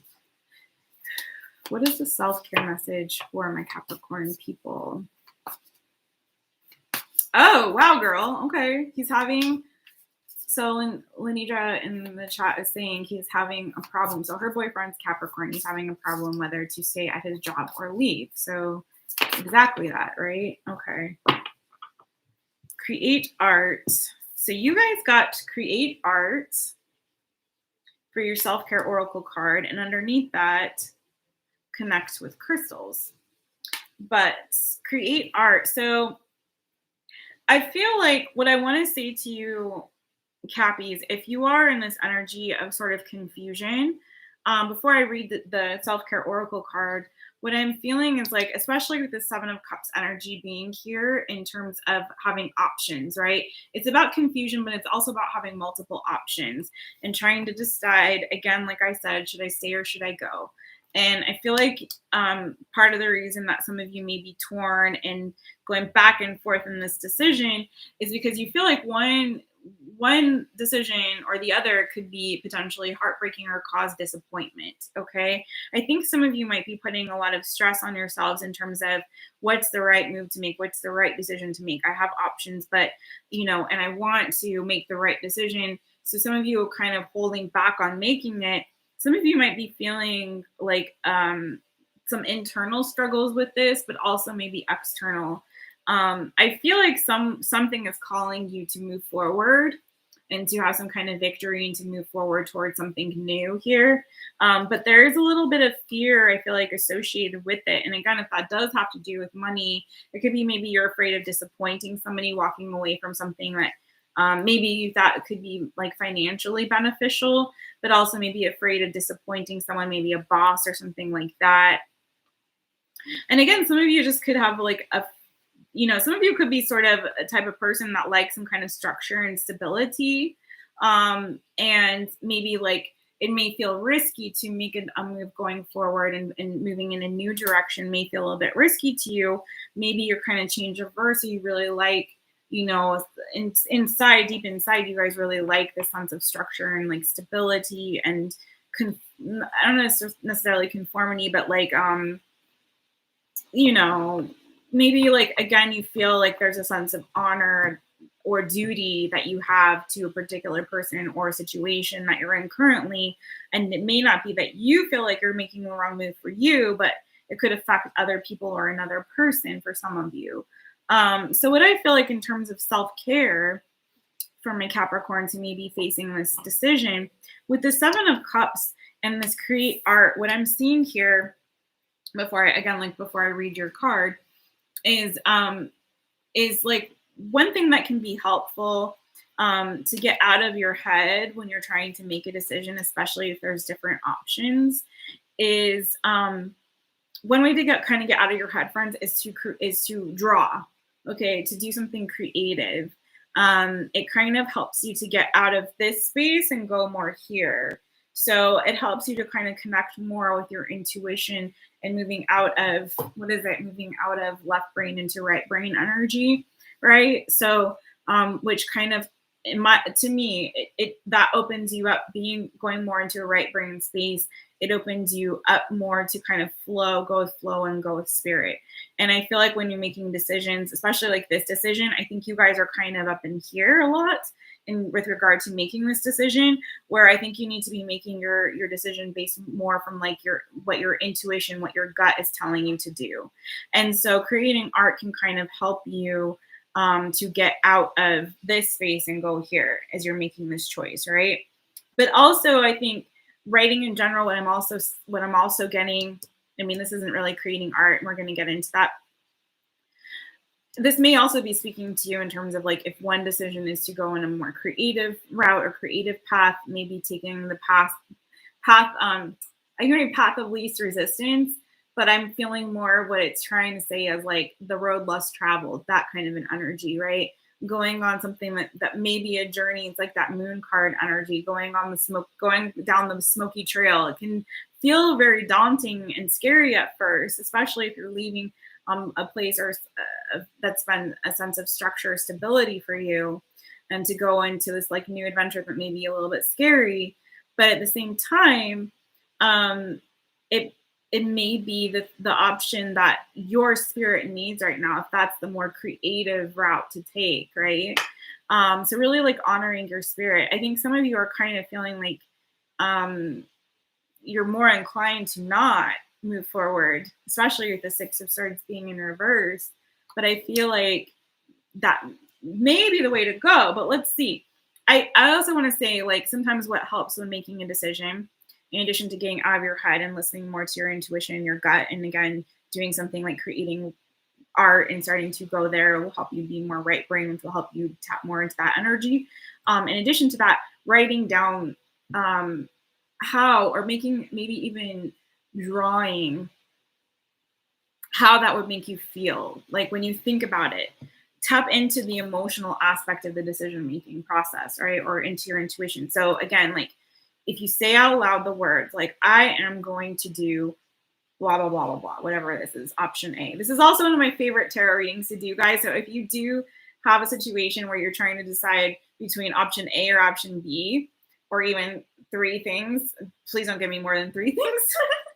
But you know what I mean? I do like to do those readings. It's one of my favorite kind of readings to do. Like, what's the predictive outcome for A? What's the predictive outcome for B? So definitely hit me up if you want to book a reading for that. But I digress. But the point is, so looking at option A and saying it out loud, I am going to do, as if you're doing it, right? Living in the end. So manifestation energy, right? I am going to do XYZ thing. And then draw. First, feel what your initial gut feeling is when you say that out loud. Do you feel this sort of like, I don't feel like I should do that, you know? Or do you feel like a peace or a calm kind of wash over you, or a sense of hopefulness or excitement or optimism about it, right? Note how your body shifts, the energy shifts in your body. Do you get tense? Do you feel calm and relaxed? Do you start to do you get like your gut starts to like churn and you start to feel sick to your stomach? Or do you feel like a sense of peace, you know? So pay attention to that. Then draw it out. Not even thinking about the options, friend, but just drawing it out and just starting to like draw what you're feeling, okay? And then see what the art looks like. And then do the second option. Do the same thing with that. Compare the two pieces of art and see what's the difference. Because you notice with art, like with artists, like it's an emotive, it's a cathartic process. Whatever you're feeling comes out and is expressed through your creativity. So if you're not able to articulate verbally or even clarify mentally what it is that those two options do for you inside, or what you feel like is the best choice, your spirit will tell you through your artwork, right? It's revealed that way. So that's another way that's a really telling way to kind of tap into and tune into spirit and to follow your intuition when you're making a choice. So I'm going to throw that out for you guys. Now I'm going to read your card, my friends. Yeah, I feel you, girl. He's in between, but it's like, yeah, it's tough. It is tough. Making decisions can be very hard thing to do. I myself often struggle with that. Okay, so my copies, number 17, create art. The mantra is, I am an artist creating a masterpiece that is called my life. Okay. Remember that, you guys. That's good for this situation. So again, if you're stuck between should I stay, should I go, should I choose option A, should I choose option B, should I take the red pill or the blue pill or whatever, you know. But remember that you are an artist. You are creating your own life. And you do have options when you create. You have this palette, you know, all these options are the palette and the colors that you have to choose from to create the masterpiece that is your life, my Capricorns. So don't feel like bogged down or tied down to what another person's interpretation is of the masterpiece that is your life, my friend. You're the artist. You have control. So take back control. You can choose the colors that you want. You can choose the kind of brushes that you want. You can choose the canvas that you want to work with. You can choose if you want to even use paint, or if you want to use crayons or colored pencils or markers, or if you want to start using, you know, tactile objects, buttons, ribbons, you know, pieces of ripped paper to create your masterpiece. It's your choice. You are the artist. So take back control. It is your life, friend, okay? Right or wrong answer, don't think in terms of what's right or what's wrong. Think in terms of what is the masterpiece that I want to create. When you look back on your life and you filled up that canvas, whatever canvas you choose, and you fill it up with all of the different colors and textures and things, what do you want it to look like? What kind of painting or masterpiece do you want to be looking back at you? Okay, friend, you feel me? You feel me? We are all artists, creators of the lives we're leading and many works of art within them. To gain more confidence in your inner artist, look for opportunities to create art for your own pleasure. Consider signing up for a local art workshop or gather some supplies to create art at home. If you're unsure where to start, try representing your surroundings, favorite things, or current state artistically. When you're ready to go deeper, express a feeling or a memory you'd like to transmute or connect with through art. You can keep your creation simple by drawing with a pen and paper or be more elaborate and colorful with paint, sculpture, or mixed media. You can even be creative about the way in which you create art by using natural props such as leaves, branches, and stones. Even rock stacking by the river is a form of art. Feel into which artistic modality will allow you to express yourself in the most meaningful way. And the journal prompt is, what blocks, real or imagined, stop you from making art? What practical steps can you take to work through these blocks? Okay. All right, my Cappies. What is blocking you from making this decision? Think of that. How can you work through that in a creative way? All right. All right. That was my earth signs. Moving on to my fire signs. Fire, fire, fire, fire, fire. Ooh, now both the candles. So earlier, one candle was like fully straight and the other one had turned to mush. And now they're both mush. So there you go. But fire signs, cheers to you, friends. This is for you. Saggies, I hope that you guys had a good birthday season. I hope y'all enjoyed yourselves. That was good. I'm loving these. Oh my gosh. I wish I had like a full house tonight. On tonight, friends, because I feel these readings are like, I'm feeling these readings so much. These are so good, I feel like, for each sign. And they're so specific and unique for each sign too. So I don't care. I'm going to do this one again sometime. But also do let me know in the comments or in the chat what kind of all signs reading or what topic you'd like to see in another all signs reading. Like I said before, I definitely like to pull suggestions from the subscribers and followers on Instagram, on the TikTok, or wherever you're following at My Taropist, friends. Okay. In fact, this one was one that was voted on by one of my Instagram followers. So I do these every weekend, self-care messages for the collective. Looks like a mini version on a reel. So if you follow on Instagram, you will see that. I missed it this last weekend. I had some emergency. My cat, one of my cats had to have some stitches. So we had to go under, general anesthesia and get some stitches. He was attacked by another cat, unfortunately. My poor guy. But it's all good now. He's healing up. But I haven't gotten any energy checks or self-care messages on Instagram for a minute. But we will return to our regular scheduled program after the holidays, okay? But I am going to do 5 free Fridays tomorrow night. I'm doing it a little bit earlier because it is Christmas Eve.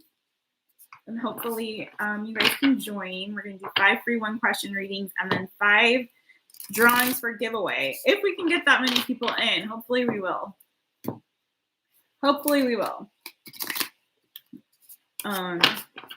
I did 14 1-question readings last week. So it was a lot last Friday. It was a fun time. It was a little chaotic.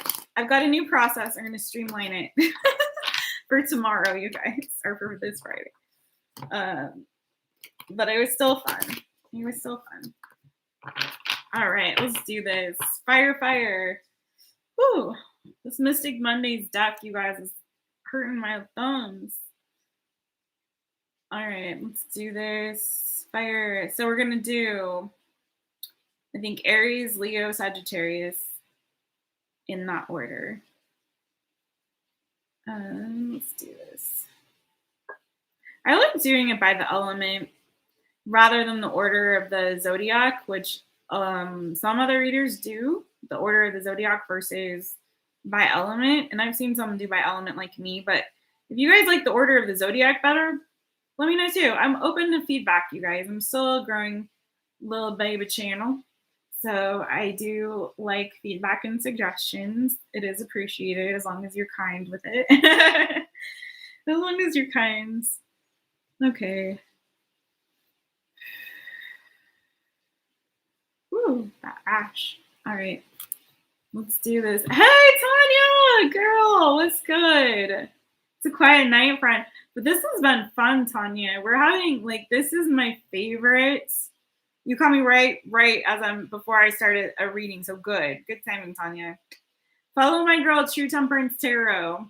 Her TikTok is especially really hilarious. Drop your ads in the chat, Tanya, so they know where to find you. But she's on YouTube. I see you growing on the YouTubes too, girl. You did. Thank you. It's been slow tonight because I think the holidays. Hopefully we'll have people show up tomorrow because tomorrow we're going to do 5 free Fridays, 5 free 1-question readings. You're so sweet. I love her so much. 5 free 1-question readings, and she's hilarious, you guys. And then 5 giveaways too. But I'm telling folks, like, drop suggestions in the chat or in the comments of what you want to see for an all signs reading. I'm loving these self-care messages. These self-care messages are like, I've been so good for every sign so far. And but it was a suggestion from one of my followers, and I'm also open to doing other things. Your crackhead energy. Yes, you have good energy. Tanya has great energy, you guys. So make sure you follow her. She's a queen of TikTok. Tarot TikTok. All right. Aries. Whew. A-R-I-E-S. Aries. Actually, I feel like I need to do another shuffle for you, Aries. As if my thumbs couldn't take anymore. Girl. Yeah, that's so sweet. But like the topic every week also changes for the all signs. I like to mix it up. So I do something different every week for all signs. Some of them I might do again. Like this one I love so much, I'll probably do it again. But if there's like a particular kind of all signs reading or topic for all signs you want to see, let me know. Because I usually take a poll on Instagram to see what people want. And this was one that people had voted on. So Nick Pieces. Oh my gosh. Tanya cracks me up. She sends me like because she knows TikTok. I'm still trying to figure that shit out. But Tanya sends me like some of the funniest TikTok videos, like so funny. Really like the one I watched that one at the like convenience store so many times.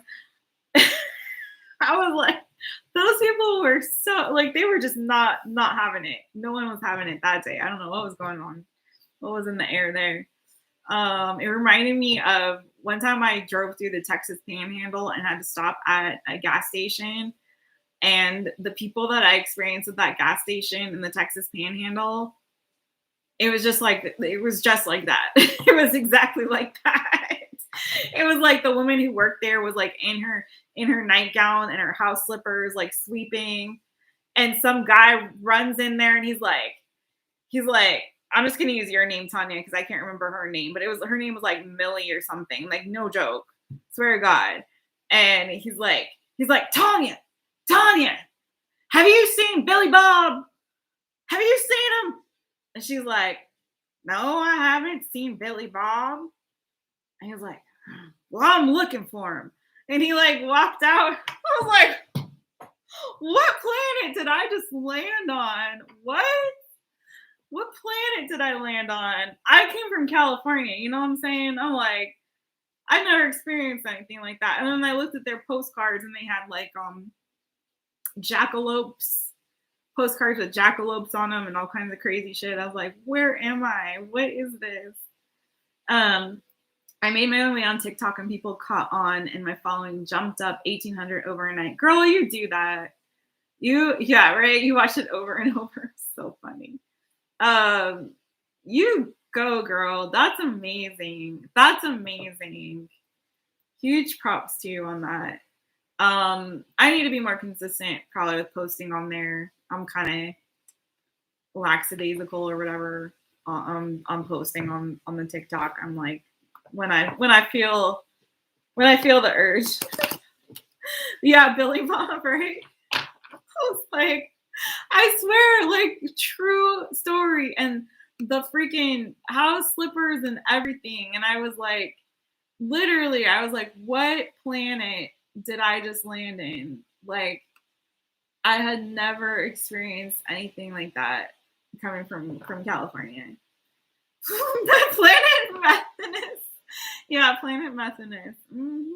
Probably, girl. Probably they've been smoking too many jackalope antlers over in the Panhandle. Apparently. Okay, Aries. Aries. All right, what is the self-care message for my Aries? Oh, that was really quick. Sorry, for whatever dumb reason. Sorry, you guys. Sorry, Aries. Something keeps popping up on my laptop. I'm gonna try to freaking stop it from doing this.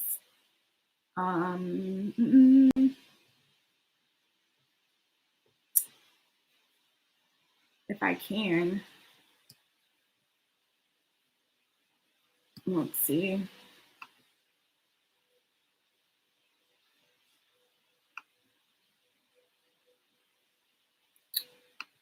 just gonna force quit this. Not you guys, but force quit some other things that really don't need to be running right now. I really don't.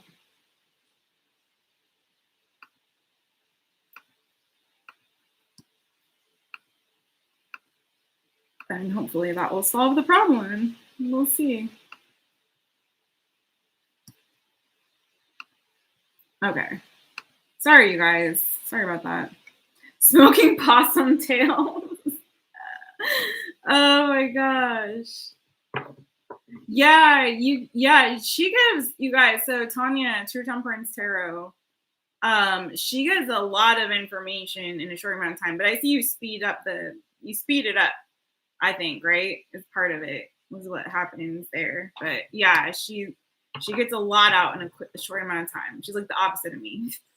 I get a lot out in a long amount of time, or a little bit out in a long amount of time. Okay. Of course, you'd like love. It's mutual love, friends. It's mutual love. So my Aries people, you got the Justice card. Maybe trying to get some balance back in your life, maybe with regards to your finances. This could have to do with like a relationship or just for you guys. I feel like for some of you, I'm getting this energy like of be careful what you wish for, my Aries. Here's your energy, Emperor, above that 7 of Cups, Death card underneath the Emperor, the Star card, the Queen of Pentacles, and then Justice. I'm feeling this energy of be careful what you wish for. Some of you guys might be in the process of really having some dreams, like big dreams that you've had for a while start to come true for you. Whatever those dreams are, it's going to be different. It's going to be different for multiple people, right? So it's a mixed bag here, Aries. It could be anything from like, for some of you, it could be like you have manifested or you're getting like this dream relationship that you've wanted. For some of you, it's like you moved into like maybe your dream home. For some of you, because I got the Chariot here, I got the Death card after that and the Emperor. I feel like you guys have moved towards some kind of victory. You've leveled up. You've gone through some kind of transformation, my Aries people, and you truly like leveled up in your life. And you're having like multiple dreams and wish fulfillments coming true in this season. It's like incredible energy that I'm seeing. For some of you, it's like a job or like a promotion or maybe starting a business, or your business is starting to move forward and blossom. Do you know what I mean? I think it's like multiple things that are coming through, but I'm hearing this energy of be careful what you wish for, because for some of you, it's like you may be having a hard time trying to balance this all, because I feel like for some of you, this all kind of rushed in and is coming together, like, and coming true for you all at once, my Aries people. And it's sort of like this energy I feel almost of you feeling like, whoa, like slow down, you know? So for some of you, I feel like it may be like you needing to really slow down, reground, ground yourselves. Again, I feel like a lot of you may be moved, especially if you moved away from like a situation that was toxic and you're having a new beginning. And again, in this new beginning and moving forward, you're having some really big dreams coming true and wishes being fulfilled. And for some of you, it's like new beginnings that are coming in for you. And if it hasn't happened yet, Aries, I feel like it will, especially going into this new year, into 2022, right? So for self-care, I feel like it's all about you kind of balancing all of that out and keeping your balance, and maybe not getting... Now, take this lightly, my Aries friends, okay? Like, don't feel like I'm coming for you, because I'm not. I'm really not. I'm your friends. Okay. I'm your friends. But I feel like for some of you, it's also this energy of like not getting too big for your britches, you know, especially if you're getting like all of these good things and wishes being fulfilled like all at once, and it's coming at you pretty hot and heavy. You know, it's coming in hot, friends. And I feel like it's like, don't get ahead of yourselves. Keep your balance, keep your groundedness, right? Remember where you came from, that kind of an energy. And also like, you know, keep the stability and in the midst of all of these good things coming through. Keep your stability, keep your feet on the ground, stay grounded, right? Which is a form of self-care, grounding, right? Please clarify, or what is the self-care message, oracle message for my Aries people? We're going to put it all together with the self-care oracle, my Aries people. What is the self-care oracle message for my Aries people? What is the self-care oracle message for my Aries people? What is the self-care oracle message? Ooh, what is wanting to come out? Music is wanting to come out. Some of you may be gifted in music, or maybe music comes to you, songs come to you, or they're meaningful to you. Maybe certain songs have certain meanings that can kind of help bring you to a grounded place. Let's see. What's the self-care oracle message for my Aries people? Oops. Okay, you got 2 that came out. Oh no, 3. That's a lot. That's way more than I would like to see. So you got, for your self-care, build strength, chanting, and make an altar. I'm feeling drawn toward this make an altar the most. It's the one I also saw first for you, my Aries people. But I feel like some of you, and as I'm saying that, my throat, I'm feeling underneath that meditate, I'm feeling a lot of throat chakra energy. So for some of you, maybe do some work on opening that throat chakra. For some of you, maybe you're feeling a lack of confidence in your words or in what you say and what you speak. Maybe, again, you needing to stand up for yourself as well with this justice energy, and also this Queen of Pentacles, like nurturing your own voice, nurturing yourselves in the season, bringing justice to yourselves, maybe by being able to be strong in your voice and in your inner, in your strength and what you speak over yourself. Be careful of that too, Aries. Make sure you're speaking to yourself in ways that are fair, that are just, okay? But I'm feeling make an altar. Let's see what's up with that. For some of you, this is about reconnecting with your family also too, with this mother, with this Queen of Pentacles energy, reconnecting with like where you came from. So again, if you're having all these, like if you are leveling up, you've gone through this transformation, you finally reached, certain thresholds that you're trying to come to in your life, right, friends? Like you're reaching these certain pinnacles in your life, and you're like all of a sudden, like these childhood dreams or these dreams that you were trying to manifest have come true, and you've reached this point. Remembering where you came from can help keep you balanced in the season and grounded in this season of wish fulfillment and dreams coming true, right? So making an altar is a way for you to reconnect with your roots and where you came from. So let's get into that. Number 16, make an altar. You give small details with the big picture, which Sagittarius loves. Oh, really? Is that why I attract a lot of Saggies? I love that I do, because it's my moon sign, and I really love Sagittariuses. So is that why I give small details with the big picture? Thank you, Tanya, for that. Something I never thought about. It was 11:11 Central Standard Time. 11:11. I hope you made a wish. Okay, so number 16, make an altar. The mantra is, I dedicate space for my sacred ritual practices. An altar is a place to gather sacred objects, set intentions, reflect, pray, and feel connected to your spirit and the universe. Whether simple or elaborate, permanent or temporary, big or small, inside a home or outside of nature, it is a space for honoring the people, places, things, and activities that enrich the soul. So again, the things I'm feeling for you guys specifically, the things that like keep you grounded, my Aries people, okay?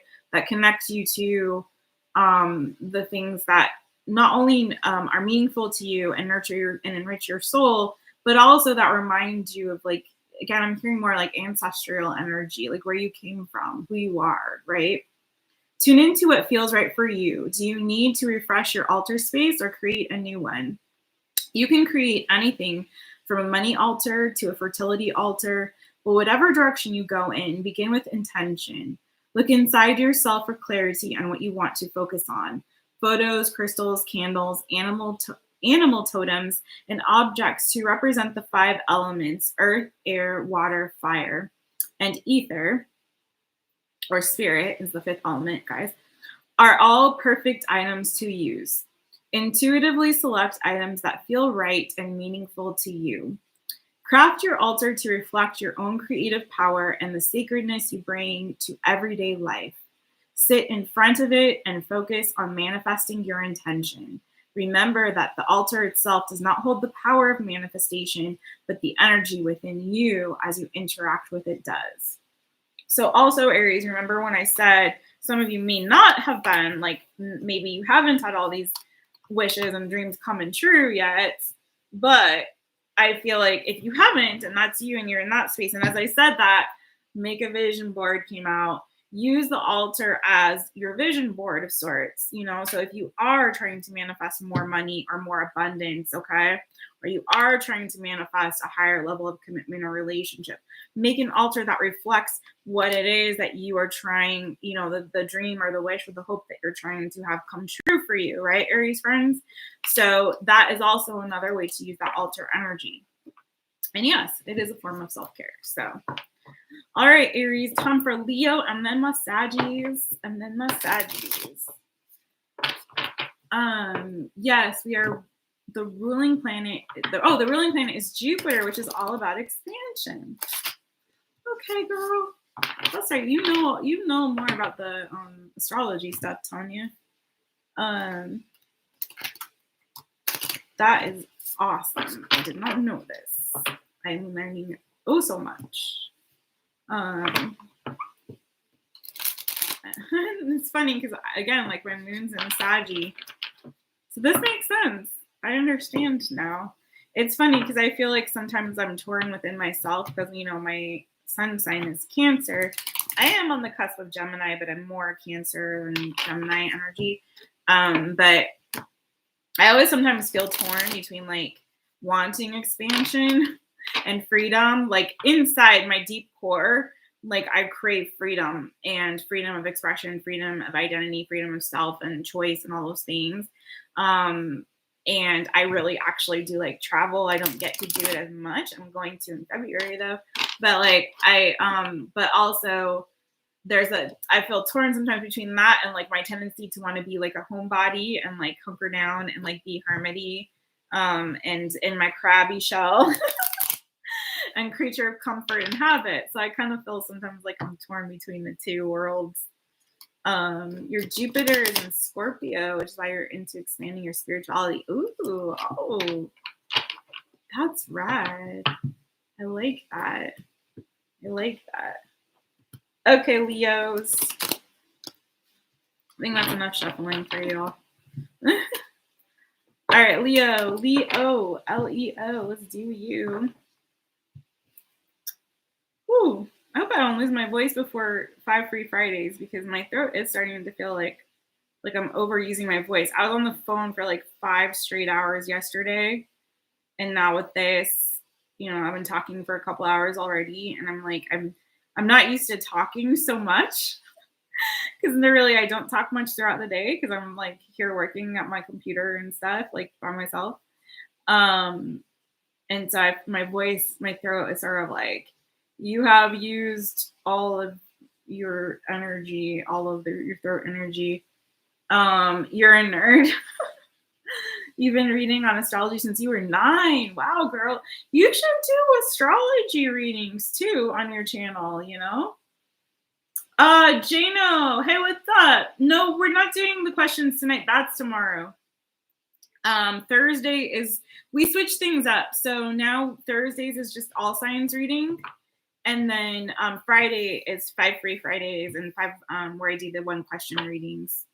that's tomorrow. And I'm going to do giveaway tomorrow too. So make sure you come back tomorrow because we're doing both the giveaway and 5 Free Fridays.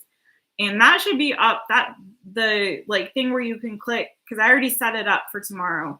So if you go to my channel, it should be there, like where you can set a reminder so you'll know when I go live tomorrow. Because I'm going to go live a little bit earlier tomorrow because it's Christmas Eve here where I am. And maybe where you are too, friend. I don't know. So do that. Set the reminder for tomorrow's 5 Free Fridays and 5 giveaways. Thank you, Tanya. Tanya, I wish I could do moderators. I don't think you can do that until you're monetized, I think. So I don't think I have that ability yet. Okay, Leos. Let's do Leo, L-E-O.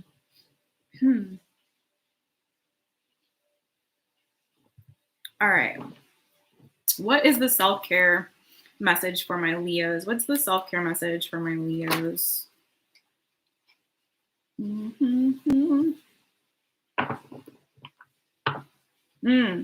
was another sign that had something like this earlier. I feel like Leos, you're going through a major transformation. You also got your own card, death card down here, and then the tower after that. Like, I don't feel like this is a bad tower. I feel like you yourselves are going through a major transformation that may be taking you outside of your comfort zone for some of you, okay?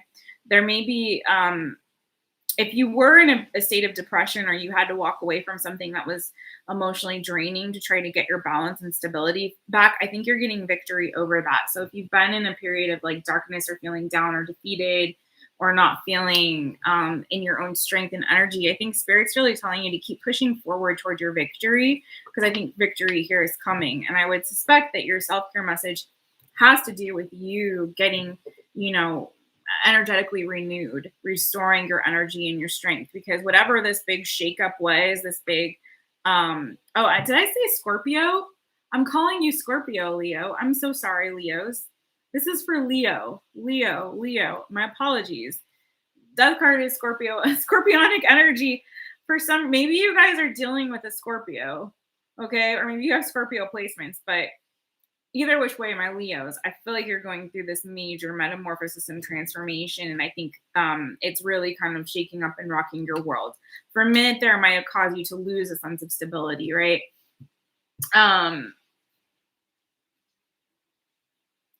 Oh, really? I don't know how to do it. Maybe Tanya, you can tell me how to do it to set up moderators, because I don't know how. I haven't figured it out yet. I don't care if people turn it off, but it's nice if they want to and they come in and they can like help tell people things like what you just did and how you were helpful there, so that I don't have to keep repeating the same thing over and over. Okay, Leos, I'm so sorry. So yeah, I feel like Leos, you guys, if I were to guess, this is about you guys getting your mojo back. If you've been feeling a bit down and out, maybe because you are in this energy of going through this, having this major shakeup, maybe this awakening, and transforming in this season, having to shed old layers of yourself, which for some of you, it could be igniting certain kinds of fears or feelings deep within. Maybe struggling a little bit with depression in the season and really trying to get your stability back. Like, I feel like this is really about you needing to take care of yourselves, really needing the self-care to energetically like get yourselves back up. Because I think some of you might be feeling a little bit energetically depleted, like I said. So let's see, Leo. What is the self-care oracle card for my Leos? Let's put it all together with your self-care message, right, friends? Why are multiple ones starting to come out now? Before we were just getting like one. It was good. It's okay though. Okay. So yeah, I feel like some of you too, I'm not even going to lie, you guys. It's also about your sense of self-worth and how you view yourselves. For some of you, like the cards that came out for you, let's go there and then I'll tell you what I'm about to tell you. But excuse me, positive affirmations and connect with crystals, okay?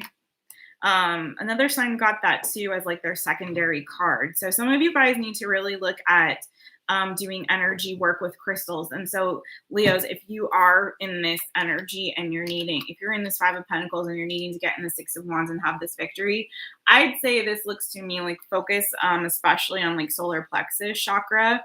So any crystals that could be associated with that. But I'm also feeling, because on the bottom of the deck, what I was going to say, you got sex. So some of you may be needing to do some sacral chakra work as well. And for some of you, this Five of Pentacles with the Six of Wands energy is like some of you guys are feeling like, you know, you may be needing to have some,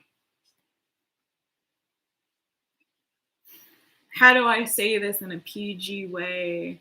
Some of y'all need some boom, boom, shake the room. You know what I'm saying? Leo, some of y'all need some of that.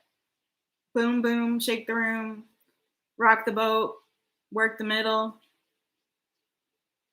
You know what I'm saying? Okay.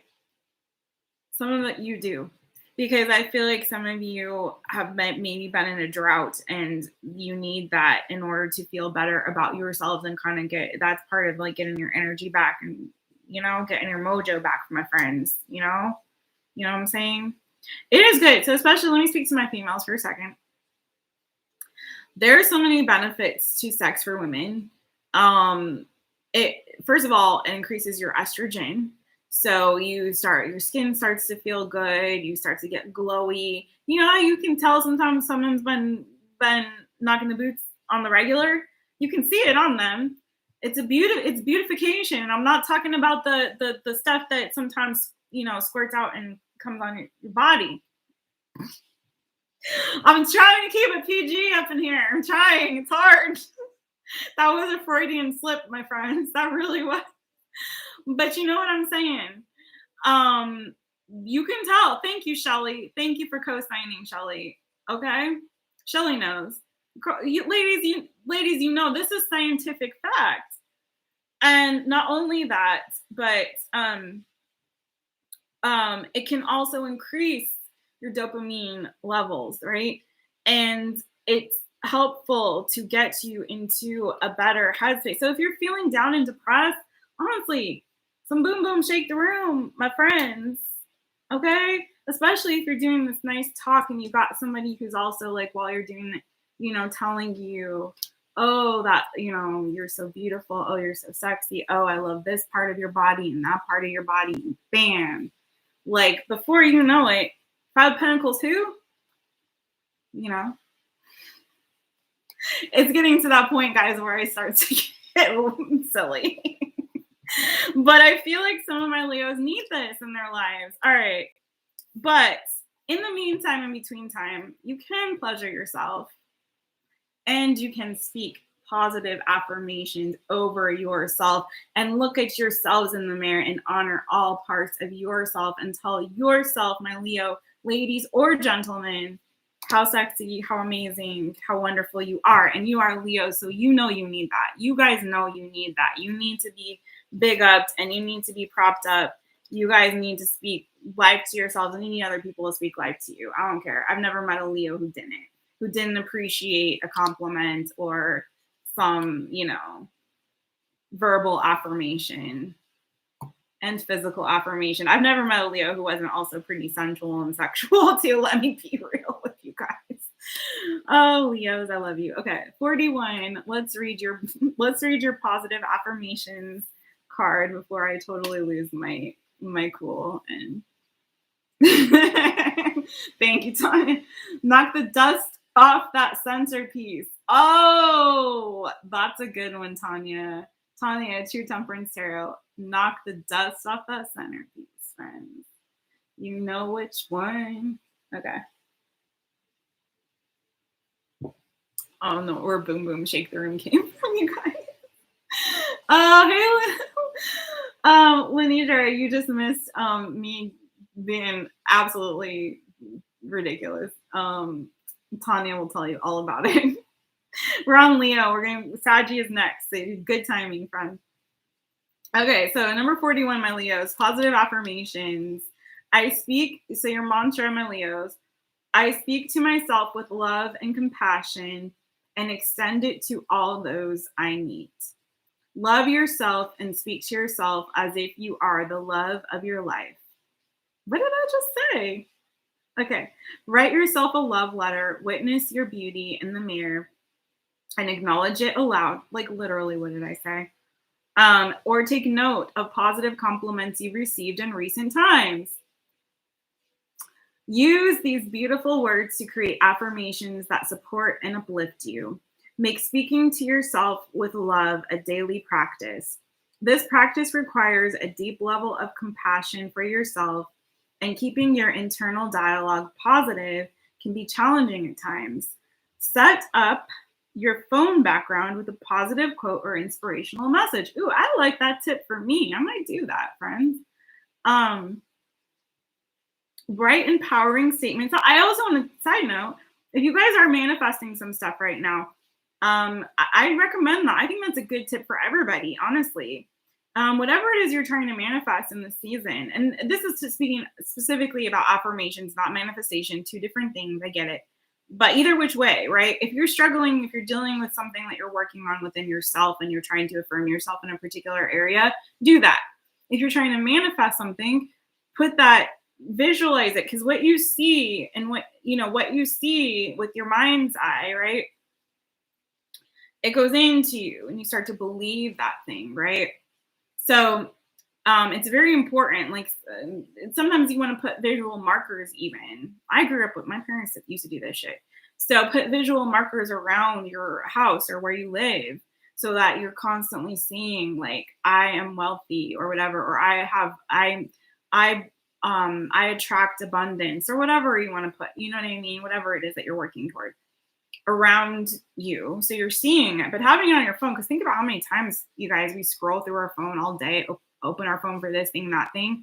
So one thing that I've done actually is set reminders that pop up throughout the day that that are positive affirmations. You can do that too. Like if you use Google Calendar or whatever, every day at 2 p.m. the thing pops up or whatever you want to do, or do different ones. So, okay. Anyway, side note. Oh my gosh, Tanya, you're cracking me up.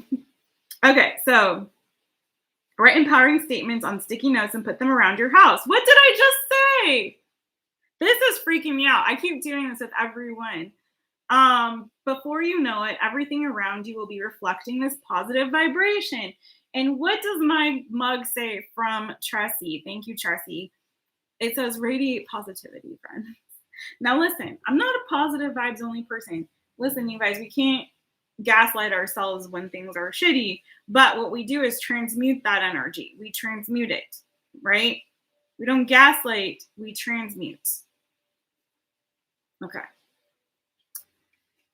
I'm loving these readings. I wish there was like 5 million people on here just because, not for me, because these are good messages, y'all. I am like being nourished in these readings myself, my own self, y'all.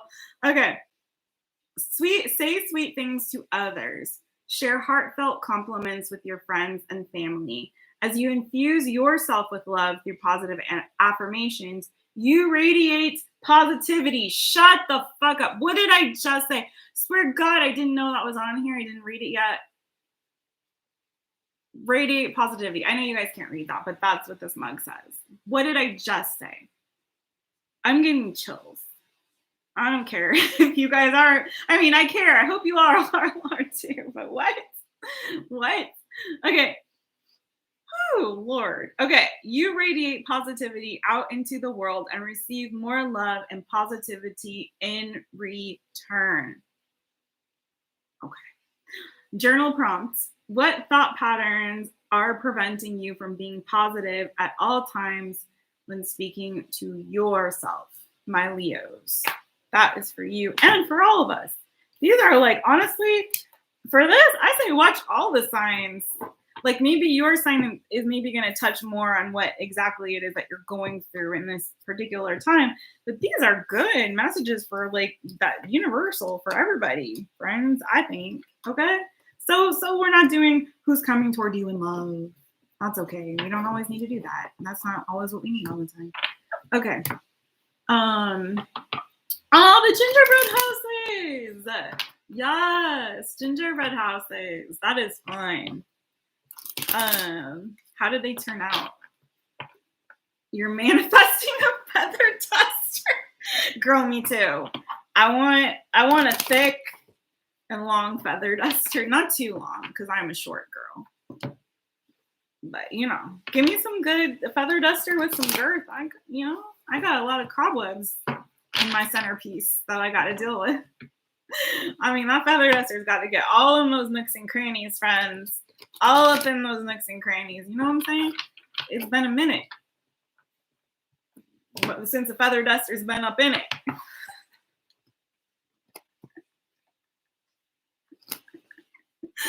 Oh my god, this is making my night. I'm stupid. Gingerbread. I manifested abundance. Tanya can cook too. I bet you can make some gingerbread. Abundance and got hurt on the bus last Thursday. What? No. That's not right. She broke down to play patty cake. Oh man. Aw.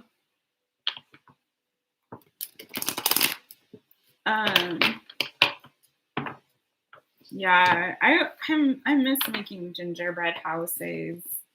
But then it's hard because then you just want to eat all the gingerbread, and then, you know, sort of like when you're baking cookies and then you just want to eat all the cookie dough and you like don't really like you eat more dough than cookies that you bake. It's like, what? All right, Saggies, you are up, my Saggy peoples. I know, right? Oh, thank you, Tanya. But I know about those notifications. Sometimes the notifications don't go through. It's really weird. I did hear that one of the reasons why is you can't, like, they stop notifying after 3 uploads a day. So if you do more than 3, and shorts, I think, are included in that. So if you do more than 3 a day, it stops notifying people. I don't know why. I think that's stupid. But then sometimes, you know, YouTube is just glitchy. Like it just really is sometimes. A permanent feather duster. I feel that too. I know. Oh, wow. Since March. Yeah, girl. I actually think it's been longer for me, but I don't want to talk about it. But yeah, it's nice to have a permanent one. You don't have to keep throwing them away, finding a new one that fits, you know. And you get one that like can get in there right, you know, on that centerpiece and like does the job. It's like, why would you want to throw that away and put it back to get a new one? It's like, this works just fine. It's doing the job. My feather duster is not, I mean, my centerpiece is not dusty no more, and that's the point. You're getting that abundance, girl. You are. All right, let's do this. My Saggies. SAGITT.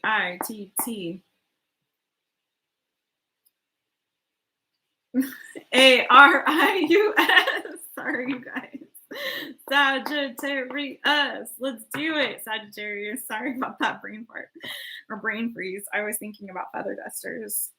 I mean, look, there's the 9 of Pentacles. Doesn't that kind of look like a feather duster, like peacock feathers? It'd be a pretty feather duster, wouldn't it? All right. Let's stop. I'll stop being silly for 2 seconds so I can get my Saggies in here. All right, Saggies, let's do this. All right, what is the self-care message for my Sagittarius people? What is the self-care message? Whoop. Oh, I thought King of Pentacles wanted to come on out. So there's your abundance, Tanya. Let's see. This is a lot of cards, you guys.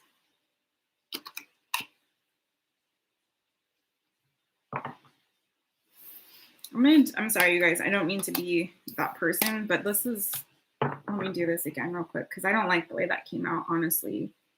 Ooh, my fingers. All right.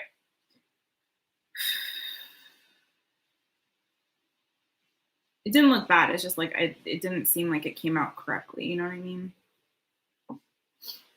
All right, Sagittarius. What is the self-care message for my Sagittarius friends? What is the self-care message for my Sagittarius friends? There you go. What did I say? What did I say? King of Pentacles. He is the one that wanted to come out. That's what I was feeling. And there he is. Abundance, or a permanent feather duster, maybe for some. Underneath that, the Hanged Woman, the Lovers, the Queen of Wands. So you guys are also, a lot of people are going through, I feel like, inner transformations in the season. Sagittarius, you are definitely one of them as well. I feel like you guys have been kind of holding back. If I'm not going to lie, I think you guys are going through some kind of inner transformation. I think some of you are overcoming maybe some a season where you've been through it, in terms of maybe there's been some toxicity, maybe you're overcoming some confusions or fears or worries that you've had in the past. For some of you, you're moving toward victory here. You're overcoming things that were maybe challenging or difficult for you in the past. For some, it could have been addiction that you were, or maybe just overindulgence for some, especially maybe it's alcohol or things like that. But not for everybody. I think for some of you, it's like you're getting more laser focused on what it is that you want. So maybe before you were kind of more in an energy of confusion where you were trying to move towards some kind of victory, but and you were trying to manifest, but it was like you weren't really clear. You didn't really have a real focus with regard to which direction you want to go in or what you were trying to manifest. And I feel like part of this transformation is you're getting more balanced and more clear in the season and more laser focused on what it is that you want. And I do feel like for some of you, it does have to do with financial abundance. For some of you, it is just about you getting, renewing your sense of self and self-worth and feeling good about yourself, feeling confident about yourself in your own skin. And again, finding some kind of balance on this path and this forward momentum, this trajectory that you're going, and really starting to see things from a holistic perspective, seeing things from all sides, where it might have been like mucky before. Maybe there was this energy of confusion and things were kind of mucked up in your mind. It's like you wanted a lot, but you weren't really clear on how to get it, or you weren't really clear on the thing that you should focus on first. And so it's like now I feel like you guys are kind of seeing the big picture, and that is enabling you then to like hone in on specifically what it is that you need in this season and what you want and what's going to bring you the most balance and victory as well. For some of you, it does have to do with the relationship, maybe leveling one up or leveling to a higher level of commitment, or focusing more on a soulmate connection, a specific one, or trying to manifest a specific person, whether it's someone you know yet or not. But for a lot of you, again, like I said, it's about abundance. It's about your stability. It's about you like really kind of feeling yourselves, And again, I feel like for some of you, this is overcoming, cutting through some mental confusion or toxic thinking or things that were kind of plaguing you, maybe even toxic connections for some, not for everybody. But really, as you're moving towards your future, setting firm boundaries and being laser focused on, again, what it is that you're manifesting moving forward. Now, in terms of how we put this all together in a self-care message for y'all, let's see.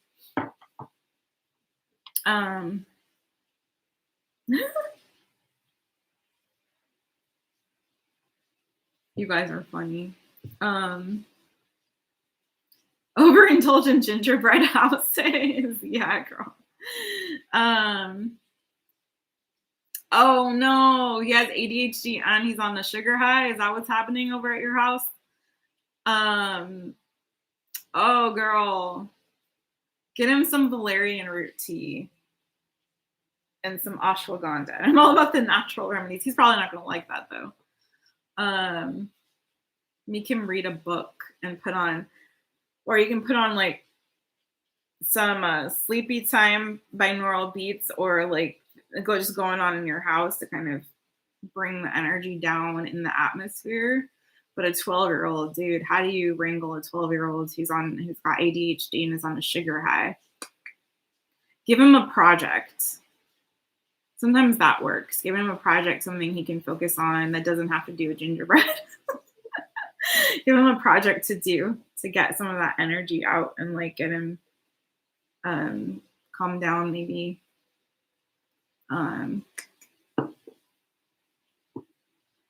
yeah, something like that. Like, yeah, a project, something to do that makes him like, that'll wear him out and keep him focused on one thing, one task, one thing, but also drain him. Okay, what's the self-care? Well, that was fast. I didn't even get it out. Burning bowl ritual. Okay. Sing and journal. Okay. So I think if you guys are having like some of you again, like I'm not seeing it in the energy of the tarot, but maybe some throat chakra work for some of you guys, my Sagittarius people. But also, I think if you are going through this time of inner transformation, especially you're releasing some toxic energy and transforming maybe from an older version of yourself, friends, and moving forward into this new energy, again, where you're standing in your strength and your power. This is also your energy, Sagittarius, Queen of Wands, right?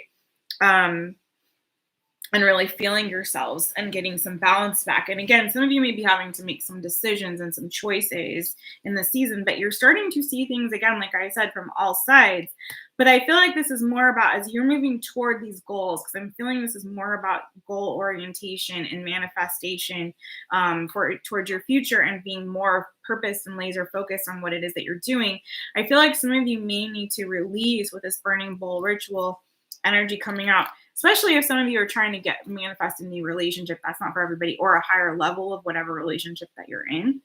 It's like, I feel like you need to release, like fully let go of the past, the things that don't serve you, the things from your past that, are not going to be a part of what it is that you're manifesting towards your future. Let's read the burning bowl ritual and get into that. Hey, Zimmy. Ugh. Okay. A dance off. There you go. Oh, yeah, melatonin. Oh my gosh, cookies. You guys are silly. Oh, chamomile tea and lavender. Yeah. Insomnia gummies. Okay, let's do this. Burning bowl ritual. Sorry, you guys. I'm getting distracted by your chat. All right. Sorry, Sagis. All right, burning bowl ritual number 7. Your mantra is, I surrender to the fire of transformation.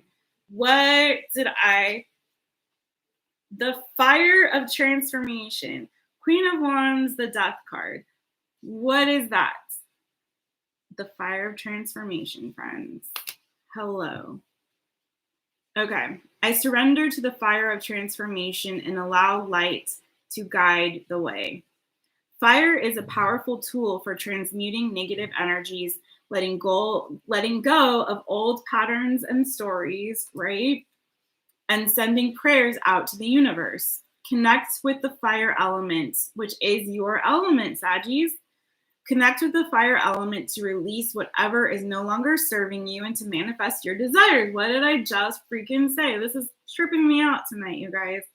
To prepare for your ritual, ask yourself these questions and write down the answers on individual pieces of paper, okay? And it's so funny because underneath that was journal and sing. So this is about also writing down and expressing yourselves, you guys. Writing it down. Okay. Number 1, what old stories about you, people in your life, or the world do you want to let go of? Number 2, what experiences have you lived through or conquered that require acknowledgement? Number 3, what thought patterns, beliefs, experiences, or people do you want to let go of? Number 4, what do you want to manifest?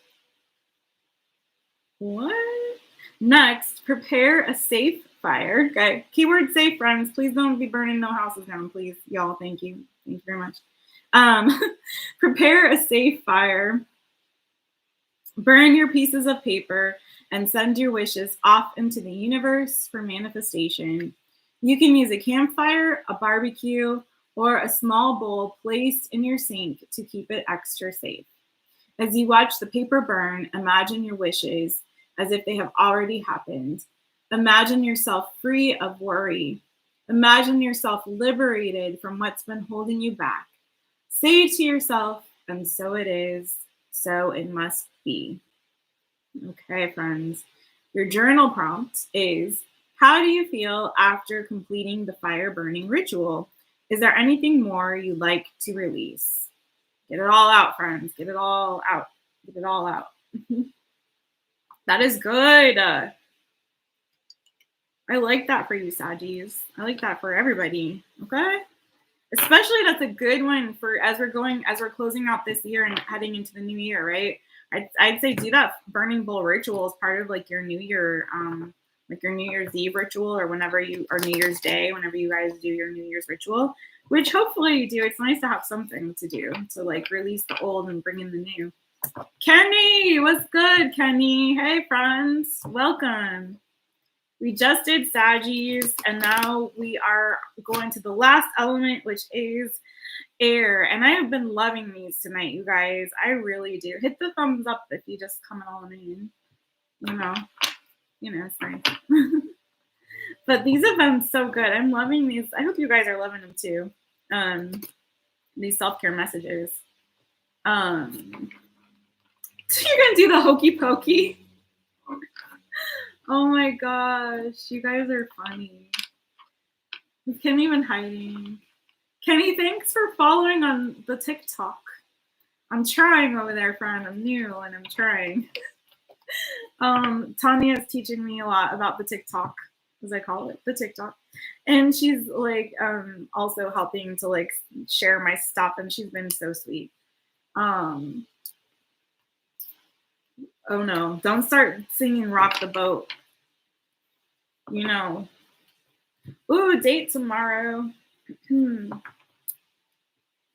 you're dancing to disco.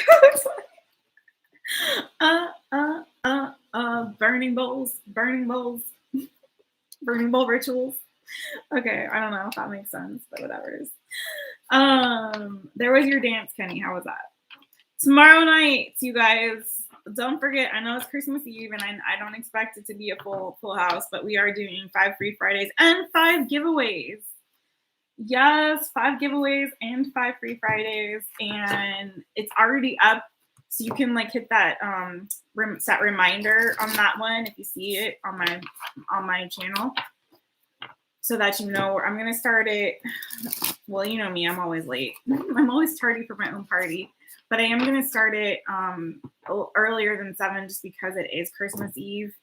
And I'm not going to take additional questions, though. I'm really not. I'm going to try to keep it short and sweet and literally just do 5 free questions.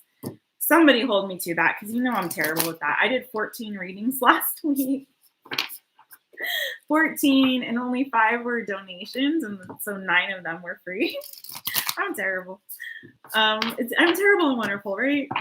But yeah, so like I'm gonna try to stick to just the 5 free and then the 5 giveaways. There's always next Friday, right? Boom, boom, shake the room. Isn't that what I was saying earlier?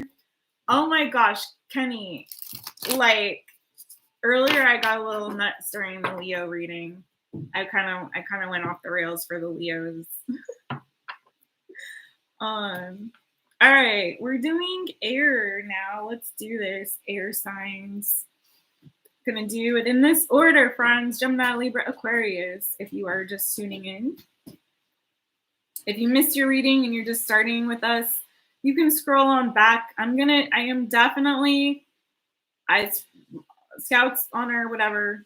How's the Scouts honor go like this? Okay. Scouts honor, I'm going to do timestamps for this one tonight. I'm not going to make you guys wait 24 hours or 48 hours, whatever I normally do.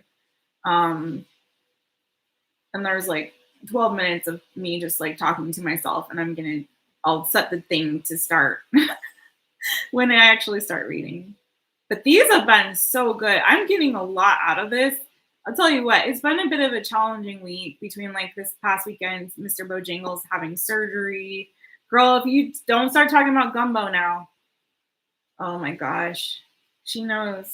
Tanya knows that gumbo is my favorite. Oh, girl. Can I come there to do the 5 free Fridays then? Can I do that? Tanya, can I come to your place, do 5 free Fridays, and then I can have some gumbo after? I don't know. I might not get there in time. You're all the way in Beaumont, and I'm all the way in Los Angeles, but we'll see. Okay, y'all say a prayer for me for tomorrow. Hopefully it goes well and not off the rails, but that could be fun too if it does. You made the cheese, girl.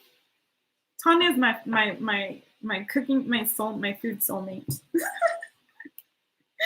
One day we're gonna have a feast, girl. I'm gonna bring Brooke.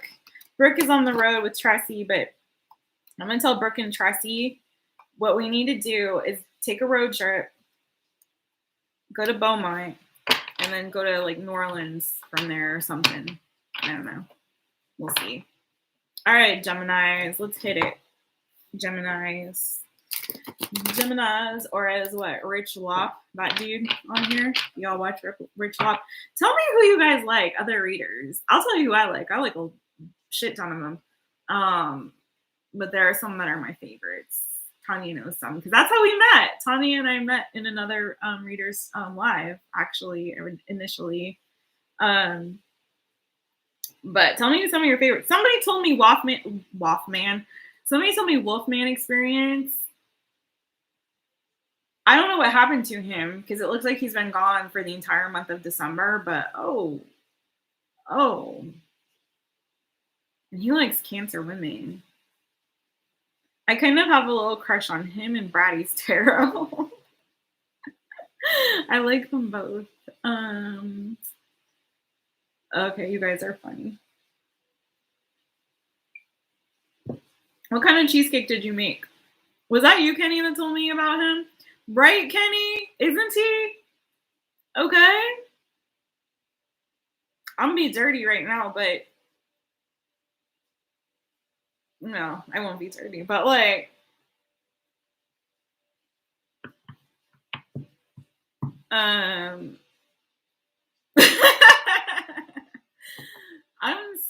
serious.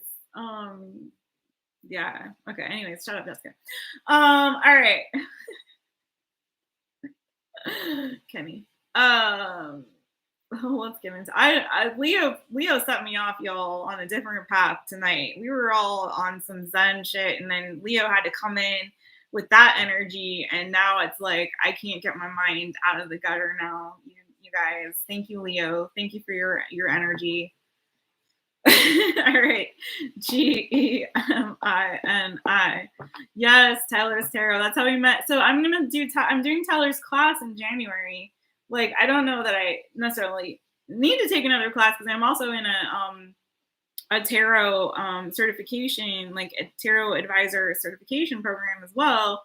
And I've been studying and learning tarot on my own for a long time, but like, who doesn't want to take a private class with, not private, but there's like 10 people in it or something, but who doesn't want to do that with Tyler? Like, why not, get more Tyler time? But I am a spiritual reader and he's not really, but I think it'll be fun. Okay. Gemini, Gemini, starting that over. Okay. Geminis. What is the self-care message we have for Geminis? What is the self-care message? Woo! Oh, Gemini. Okay.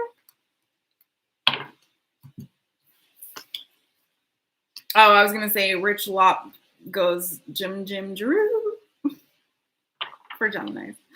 Everyone's got their own little thing. I don't really have my own thing for each sign. Not everyone does, but some readers do have like a little jingle or a little weird saying or something for all of those peoples.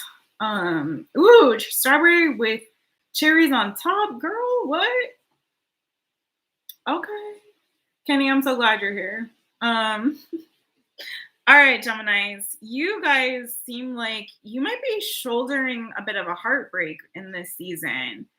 You might be going through some kind of, again, like a lot of people, the death card keeps showing up. A lot of people are going through some kind of inner transformation. I feel like you guys are really trying to get some strength, maybe to be a little less, and don't hate me for this, you guys are Geminis though, like to be maybe a little less double-minded. Maybe you guys have been, either you're kind of overcoming, I feel like maybe being in a third party situation, or there may be some heartbreak also that you guys are trying to get over. You might still be kind of heavy in your head and your mental energy, carrying the weight and burden of some heartbreak. And the reason why I'm saying that, you guys, so for you, I'm feeling like your self-care message. We'll see. We're going to see what oracle card you guys get, Geminis. But I do feel like for you guys, if you've kind of been leading with some sexual energy, you guys, because I got the Devil and the Queen of Wands, right? Or if you've been the other woman, maybe you've been juggling, or the other man, or you've been juggling, or you've been juggled. I feel like you're overcoming. I feel like you're dropping some burdens, and it feels like it's like you're kind of growing up when it comes to where you give your attention, where you spend your energy romantically and sexually. I'm going to be real with you. I feel that. Some of you could have been dealing with the Leo, Scorpio. I got Gemini, Libra, Aquarius energy. I got Taurus, Virgo, Capricorn energy. So if you guys have kind of been settling for less, or kind of maybe playing games with your heart or other people's hearts, by entertaining or allowing yourself to be involved in energies or in situations where, again, you're being juggled, or you're juggling other people, or you're being indecisive or double-minded. If it's not about love or relationship, maybe you're being indecisive or double-minded when it comes to your time, your energy, where you're putting your energy, right? Maybe you're having a hard time shouldering too many burdens in the season, or the weight of too many responsibilities, and going back and forth and juggling. Does that make sense? In which case you could be breaking your own heart, or, like I said, or breaking someone else's heart. There also could be, for some of you Geminis, you might be just literally experiencing some kind of transformative energy with regard to some pain that you're feeling with regard to a loss, especially if it's the loss of a parental figure, especially if it has to do with a father figure, a father, uncle, grandfather, brother, that kind of an energy, right? That's for others of you as well. And so some of you may be transforming in this season. That loss may have caused you to kind of level up internally and kind of grow up and mature, and have to find some sort of inner strength because of this loss you're experiencing. Now, let me show you what cards I'm looking at in the tarot. What came out for you is the King of Pentacles, and the Three of Swords right in between the King of Pentacles and the King of Swords. King of Swords can be your energy, Gemini, and then on the other side of that, the Ten of Wands. Okay, so it does feel very much like you guys are in this energy of having to shoulder some kind of heartbreak in this season, still feeling the weight of some kind of heartbreak. And it could be due to, again, being put in a third party, or putting someone else in a third party situation, and or like I said, a heartbreak or a loss potentially having to do with a loved one, especially if it's like a paternal figure. And that loss, again, is having you, either that loss, or you assessing and seeing the way that you've kind of been juggling things, maybe for some of you with regard to, like I said, like your sexual energy. Again, if you having multiple partners and that's kind of weighing on you, maybe you're kind of realizing like you don't really want to do that anymore. You're coming to this mental realization and clarity that you'd rather have something that's firm, stable, and committed. That's for some. I feel like there's two. Is it clear what I'm trying to say? Is there's two very distinct, different groups of Geminis I feel like I'm speaking to. For others of you, it's a loss or a heartbreak that you've experienced. It could be due to the death of a loved one, especially if it's like a parental or father figure in your life. It could be a friend for some of you, but it feels like it's family maybe. That is still holding and shouldering the weight and the burden of that loss, but that loss is causing you to also level up in this season. So let's get your self-care oracle card and put it all together with a self-care message. But I feel like for you guys, like where I was feeling certain chakra energies, for you guys, I'm feeling like heart chakra needs, definitely feeling that heavy, like strong, like your heart chakra needs some work in this season. Okay, some TLC there. Oh yeah, no, Tanya cooks from scratch, y'all. Stop, sweet potato pie, girl. What?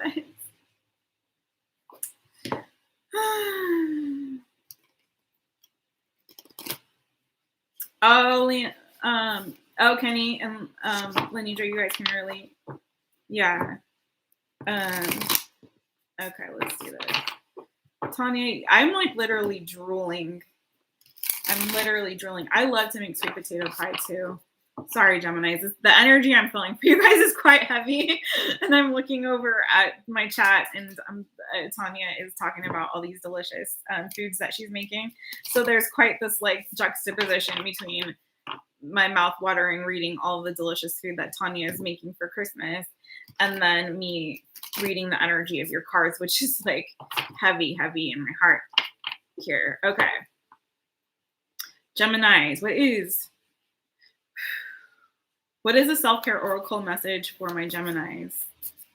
But keep going with that, with the menu there, Tanya. It's bringing some levity to this heavy energy right now. What is the self-care message for my Geminis? Oh, that's interesting. Okay. Some of you Geminis might be into astrology. You got look to the stars, and then you got family. So I do feel like, and health checkup underneath the family. So I do feel like some of you, this is again with regard to like loss of a loved one. Okay, very heavy, strong here too. Music underneath that. For some of you, maybe there's a song that you shared and just getting like with that particular loved one when like you listened to together, or they turned you on to maybe a particular artist or band, or that you guys had your song. And that even goes, I think, for those of you that lost a relationship, if it's related to that, maybe you guys had your song. Okay. But I feel like for a lot of you, this has to do with loss with regard to a family. But again, the card that actually came out for you is Look to the Stars.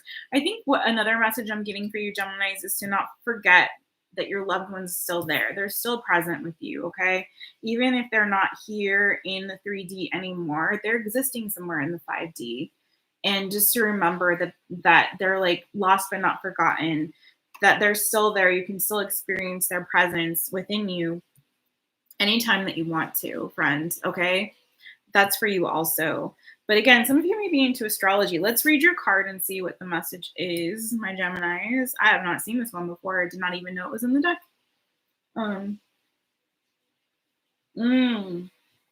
Graham cracker crust. Sometimes I like to also grind up nuts, like grind up almonds and use that and make a crust too.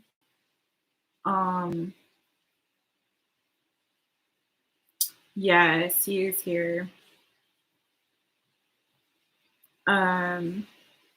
Okay, number 31. Look to the stars. Mantra. The mantra is, the stars reflect my magic. As above, so below. This ancient aphorism represents how our human experience reflects the movements of the stars and the universe. Just as our ancestors did, we can look to the heavens for insight into our shared experience as people on this planet. Astrology is a powerful tool for recognizing patterns impacting the collective consciousness, which can often see play out among our friends, family, lovers, community, and our own life. Geminis, deepen your understanding of yourself and the astrological patterns through self-study or by working with a professional astrologer. Some of you maybe need to do that. And or some of you, I'm feeling some of you maybe need to tap more into your own. Maybe some of you need to become a professional astrologer or have that gifting, okay? Or tune into those abilities more, friends. As you tune into the different astrological seasons, you can gain great insight into what energies are working in your favor. This practice will allow you to flow with the energies instead of feeling like you are swimming in opposition to the currents of life. Journal prompt. How can you best work with the current astrological season? If you're unsure what it is, take a moment to look it up and read what it's all about. So we are currently in Capricorn season, my Gemini friends. So maybe look into that. But also what I'm getting from this is that, you know, sometimes if we can have some kind of way to spiritually, I mean, astrology isn't really spiritual practice, you guys. It's actually kind of a science of sorts.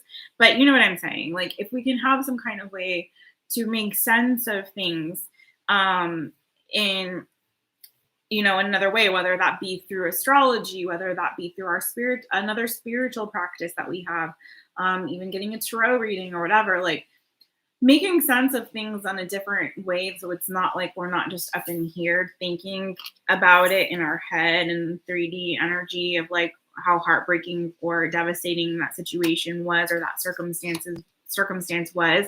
Sometimes if we can make sense of things in another way, explore another way to see things and look at things in that sort of hangman energy, right? Looking at things from all sides, all perspectives, getting a new perspective and a new outlook on things, it can help release this burden that we might be carrying, right?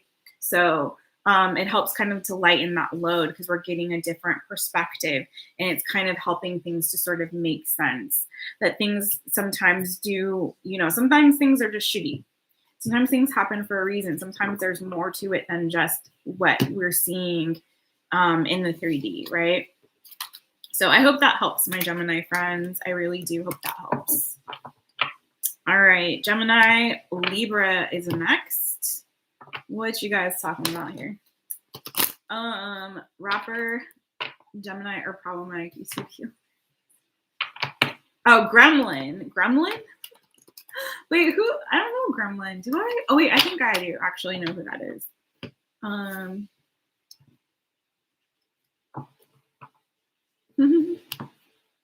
Tanya. I love when you do that face, Tanya, with the like eyes and the lips in the middle. Oh, man. Oh, that's so good. You got balance now. You have a kitten? Diamond? Oh, cute. You know I got 2 cats over here. It's dance time. Am I the dancing tarot reader? There's this other guy, actually. His name is Elijah Tarot. And he does dance. Like, he gets up and does full-on dances. He has, like, a full song and dance number for every single sign. Every sign. He's got a song and dance number for them. It's kind of funny. I'm trying to remember. Like, the songs aren't original. Like, the Cancer song is under the crab, under the crab, under the crab, under the crab, under the water. Know that it's hotter. And so, you know where that came from, right? But still, it's cute. And then he has a whole dance that he does too for each one. It's pretty funny. But low key, I think he rips off of Tyler Tarot a little bit. Like he's trying to kind of emulate that energy, I think, a little bit. But he does have his own thing going. He's definitely like a performance. He does a whole performance. That dude, sometimes he will get up and act out, like literally do a whole production, like acting out the reading that he's doing and stuff, like with props and everything, y'all. I think he's toned that down a little bit. Maybe it's too exhausting for him, but I haven't actually watched him for a minute, but that was his thing. That was his thing when he was starting out, and his channel grew real fast. But I think one thing that helps, Tanya, for you too, friends, since you had a tarot channel also, is like the more you come on live, I think it can really help the channel grow. I just can't do it every day like some people. I just can't yet. Maybe one day when tarot is like more of like a full-time job, but right now it's just not. It's just not. The most I can do coming on live is the Thursdays and the Friday nights. And I enjoy that immensely. I enjoy coming on with y'all Thursdays and Fridays so much. Okay. Oh, thank you. Thank you, Lenidra. Appreciate you, girl. You're watching. This is like the face that I picture with that is like, I don't know. Under the sea. Yes. Yeah. You might like, I bet, like, honestly, Tanya, I think you would probably like Elijah Tarot. Now, he don't got that flavor like a Wolfman experience, though. Roddy Tarot come on really hot, too. She's like, she knows how to work it. She knows what she's working with. These people come in, they know what they're working with. I see them. And I don't hate. I appreciate. I think sometimes readers feel a little bit threatened by other readers, but I think for the most part, like the community is very supportive for the most part. I feel like sometimes when you're brand new, you kind of have to kind of push through a little bit. But you know, I'm hoping that other readers will come to accept us, right, Tanya? Like it's all love here. Let's all love each other.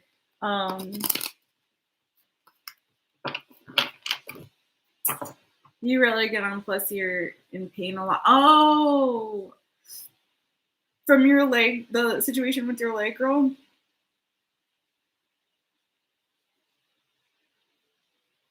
Oh, Kenny, are you gonna start making TikToks, Kenny?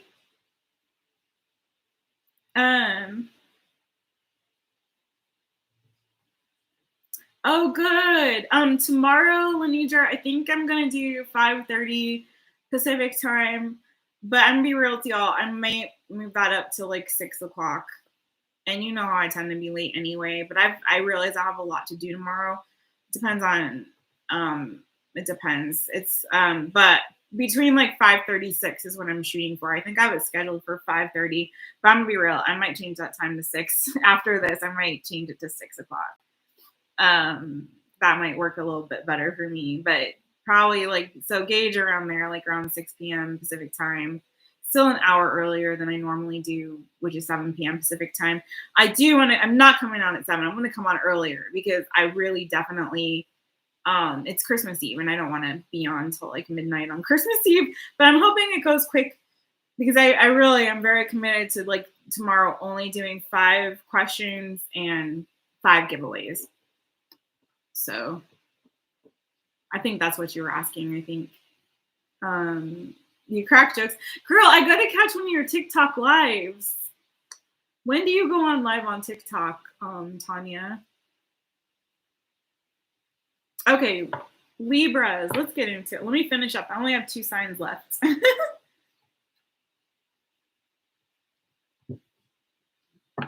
Kenny, do you know what happened to the Wolfman experience? Do you know where he went? He's been gone for the whole month. Okay. Who else do you guys like? Turn me on to some other ones that maybe I don't know yet. I know a lot of them, though. Oh, from Whiplash. Oh, why did I think you had a leg situation? Who was that?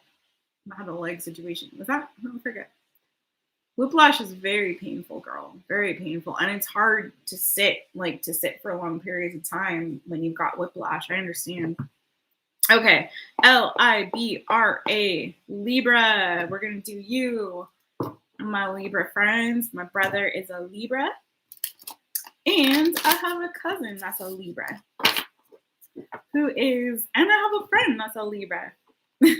Y'all are very popular. That's one thing. Common thing I notice with Libras is they always tend to be very popular, very well-liked people. I don't know anyone that hates a Libra. I really don't.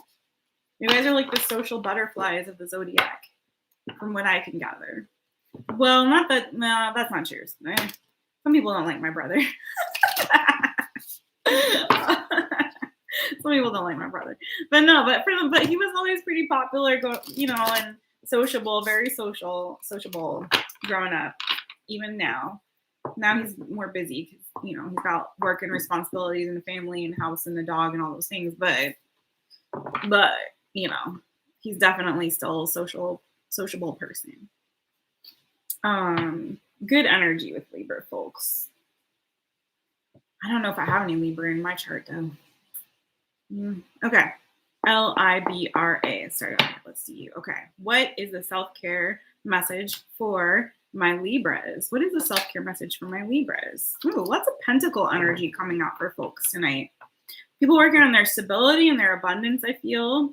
Grounding as we head toward this new year. Ooh, this is good for you guys. It's like, I swear, I don't think I've ever done like a bad Libra reading. You guys always seem to be in good energy for the most part. I think you guys are thinking about a new beginning though, starting something new energy for you guys, my Libra people, okay? Really breaking free, I think, from some old energy of, again, like a lot of people struggling or overcoming, I should say, not struggling with, but overcoming feelings of inadequacy, sense of self-worth, or low sense of self-worth, self-esteem, feeling rejected. But more importantly, I think for a lot of you guys, there's like this energy of energetic depletion, that I think some of you guys are really overcoming in this season, ready for something new, ready for new beginnings, ready for that sense of renewal, right? For some of you, yeah, I feel like this is really just about you guys, again, working on your groundedness, your stability, slowly, picking up the pieces. I feel like from this Five of Pentacles energy I'm seeing below you, below all this, picking up the pieces and getting your joie de vivre back and getting the stability and groundedness back, slowly starting to rebuild and put yourselves together here. Swiftly moving toward some clarity here. Kind of like, it's like, again, I'm hearing that song, freaking coming out of the dark. I finally see the light now. Let's do this. I finally see the light now. It's shining on me. Coming out of the dark. Look, the sun is shining. Now I'm hearing the Wiz. Can you feel a brand new day? Can you feel a brand new day? Come on, you guys. Sing along. It's a sing along over here, My Taropist. You feel me, Libras? You feel me? You feel me? Like slowly but surely putting the pieces back together, getting your stability back, getting that joy back in your lives, friends. Let's see what the self-care. I mean, I think you guys are doing the thing. You're taking care of yourselves here. You are. Let's see what the self-care message is, though. I have a feeling it may have a lot to do also. Like, be careful of how you speak to yourselves, Libra. Be careful of speaking to yourself. Once again, who had this before? I forget. Remind me if you can, if you know, if you remember, or don't. It's a fool. But be careful how you speak to yourself. Speak to yourself with affirming, life-giving words, friends, okay? This is like new. You're moving away from this disgusting shit that I see over here. You know what I mean? Being all like anxious in your head, not feeling good enough, talking to yourself maybe in mean ways and not so kind ways, being cold to yourself, not feeling yourselves, okay? Be careful that you speak to yourselves in life-affirming ways, right? That's going to help you. Remember, this is a new beginning. You guys are moving into this new season and this new energy as we move toward this new year. And it is time, it's an opportunity for you to, again, slowly rebuild and get your balance and your stability back, okay? Moon Moth Goddess. I don't know. Kenny, your turn. Oh, Shaman Oracle. Kenny, you got all these good ones. Esso, okay? Kenny's turning me on to all these new readers. Oh, Tanya, you went airborne. 2 placements in Libra. Okay, girl. Okay, Lenidra. Yeah, that 12-year-old with the ADHD and the sugar high. You got, girl. You did the gingerbread house is too late. No, they're not going to be able to sleep on that sugar, girl. I feel you. That's it's gonna be a minute. Tanya had some good tips earlier, I think. You gotta burn they gotta burn the energy out. You gotta somehow, I think before you calm them down and wind them down, burn that energy somehow. Freaking, I don't know how. Run in place, do some push-ups and some jumping jacks. I don't know. Oh, girl. Give them some chamomile tea. What kid wants chamomile tea when they have gingerbread? Eggnog with your ENJ. Yeah, girl, that's what you need. Yeah, you need something for you to deal with that. Wine. Yeah. Have a good night. Okay. All right, Libras. What is the self-care oracle message for you? Oh, well, that's interesting. So this is, again, what I'm talking about. This is a very female-focused, deck, this sacred self-care oracle deck. So I'm going to read 2, because these kind of seem like they go hand in hand. So I'm going to read two. One will be more gender neutral than the other. So the first one is connect with your womb. And the next one is nourish your temple. So this will be my more gender neutral, right? Or I may just read that one, to be honest, because instead of doing connect with your womb, because it kind of feels like it's the same. But I'm also feeling like this energy, you guys, is that nourish your temple energy, right? Honoring your temple, which in this case is your body. And as I was saying earlier, your body is a temple, right?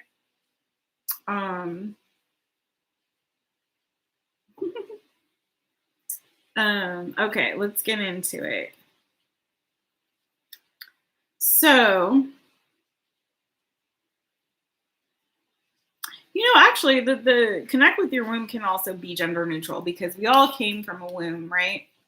And this also speaks to your mother's womb, connecting back to that mother energy. But I'll read both. I'll read both for you guys, my Libras. Connect with your womb. The mantra is, I bring my dreams to life.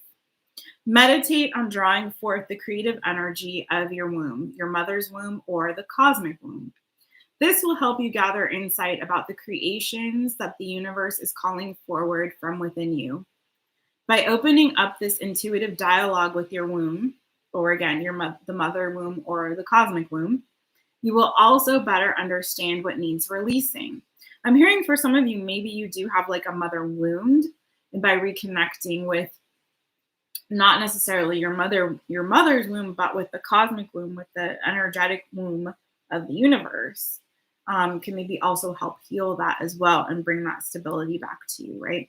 So rest one or both hands on your lower belly, which is also what's happening in this Nourish Your Temple card too. You see that? Rest one or both hands on your lower belly and send loving energy into this space.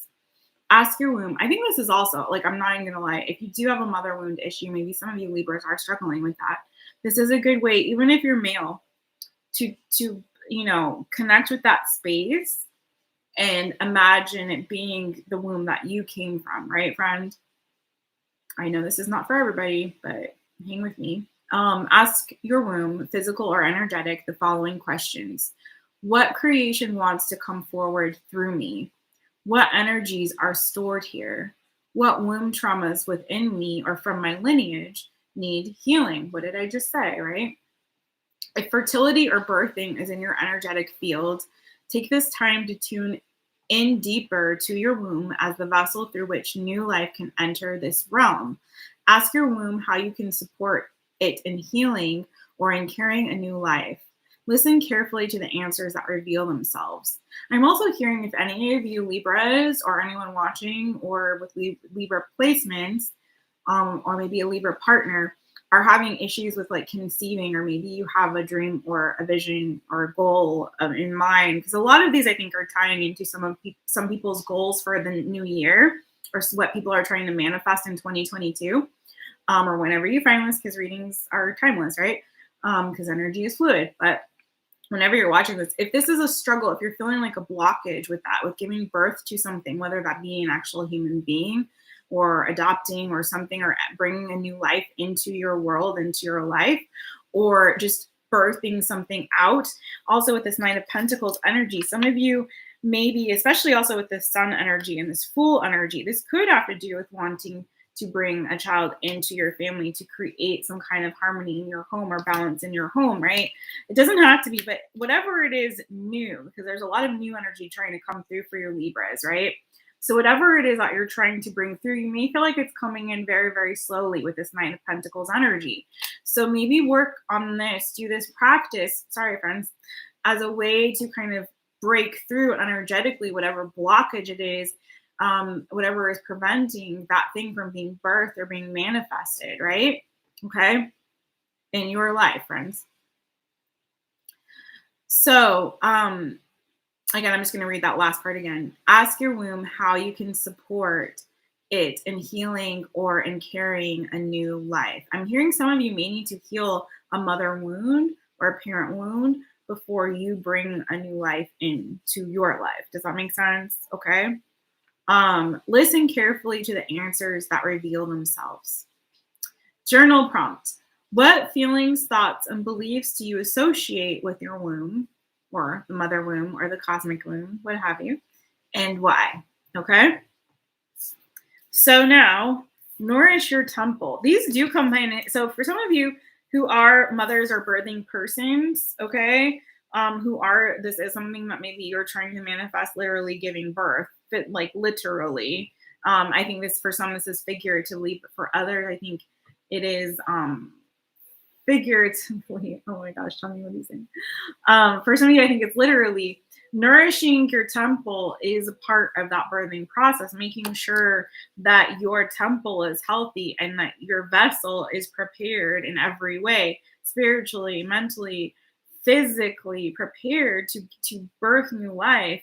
And for others of you, if this is figuratively giving birth to something, making sure that you are prepared physically, mentally, spiritually, in every way, prepared to give life or give birth to something, okay? Making sure that you are fertile ground for that new life to come to fruition, whatever that is, figurative or literal. You get it? Okay. So, nourish your temple, number 38. Let's do this. These are deep tonight, y'all. Very deep.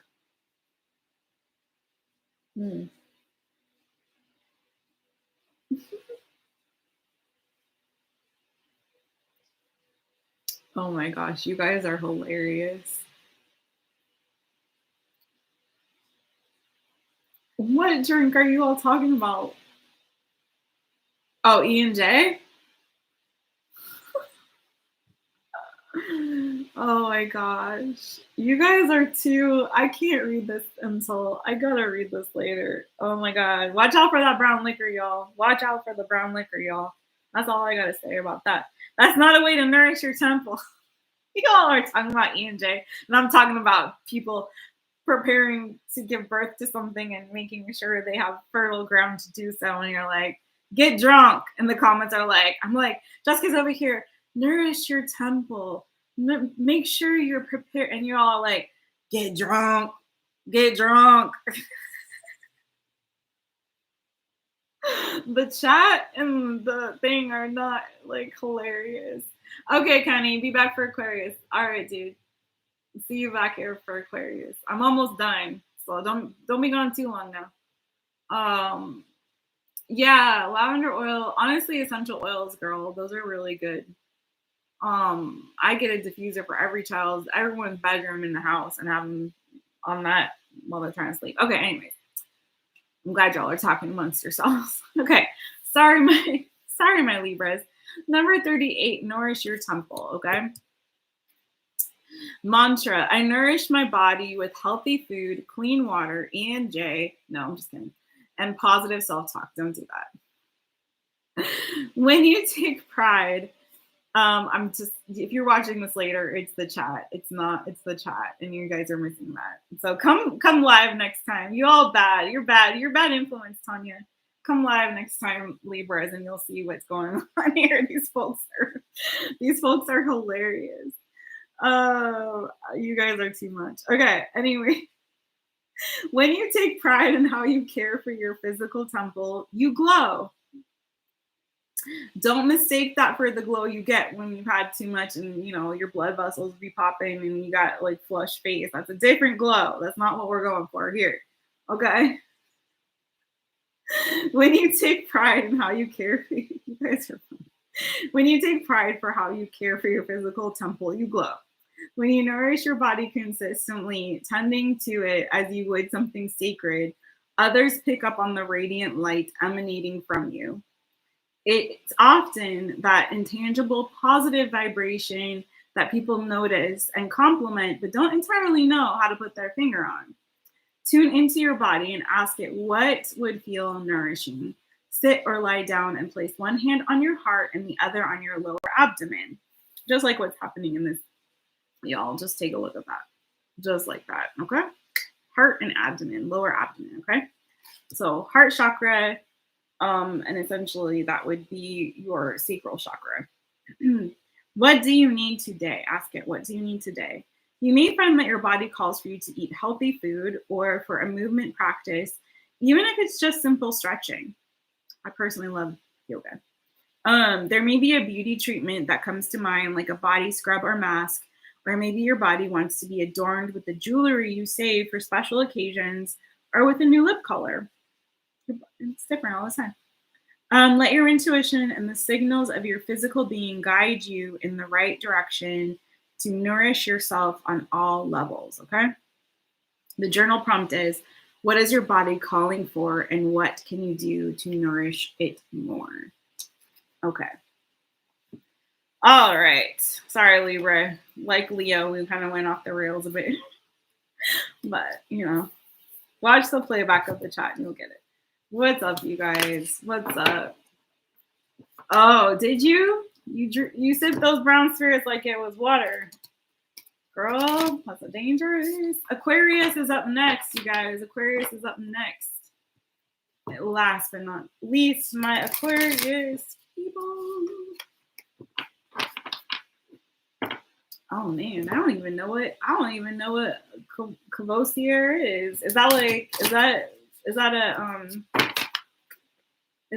what kind of brown liquor is that? Girl, you tell me all about these things that I've never even heard of. What was that crazy one you were talking about the other day? Is it a kind of cognac? The Sagittarius used to blame. No, girl, I love it. You keep the chat lively. It's so much fun. Y'all, Miss LeVar was in here for a minute earlier. Nobody was in here when he was in here, and I think he just left. He probably came back to watch Sadie though. Okay, girl. 3 shots. I see 3 shots. 1 for you, 1 for Lenidra, and 1 for Kenny. Yes. Like, I'm very happy that my moon's in Saggy. It's my true self. It's my true self. All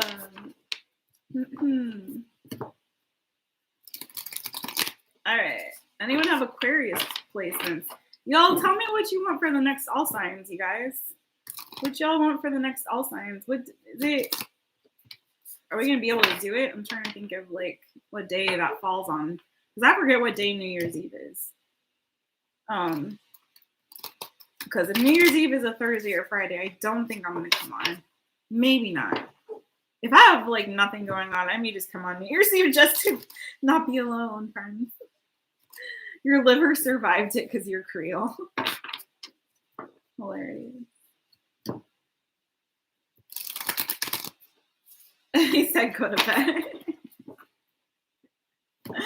Okay, it's a cognac. That's what I figured. I don't know that one though. I don't know that many cognacs though. I'll be real with you. I'm actually more of like a gin girl. If I'm gonna have like hard alcohol, I really love a gin martini. So my favorite drink is it's called I call it a triple X. So extra dirty, extra dry, extra olives, gin martini. I like Bombay Sapphire. Is my go-to gin. That's what I do. That's my speed. I like it to taste like I'm drinking the ocean. I like salty. I have a salty tooth, you guys. So anything salty, that's me. That's my weakness. Sippy makes you tippy.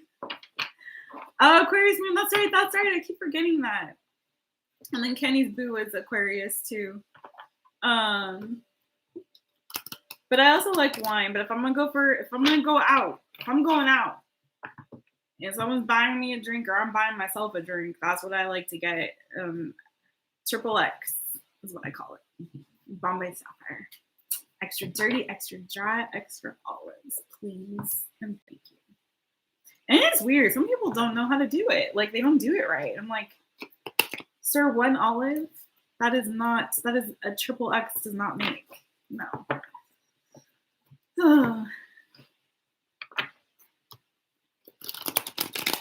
But I'm not a vodka. I don't like the vodka that much.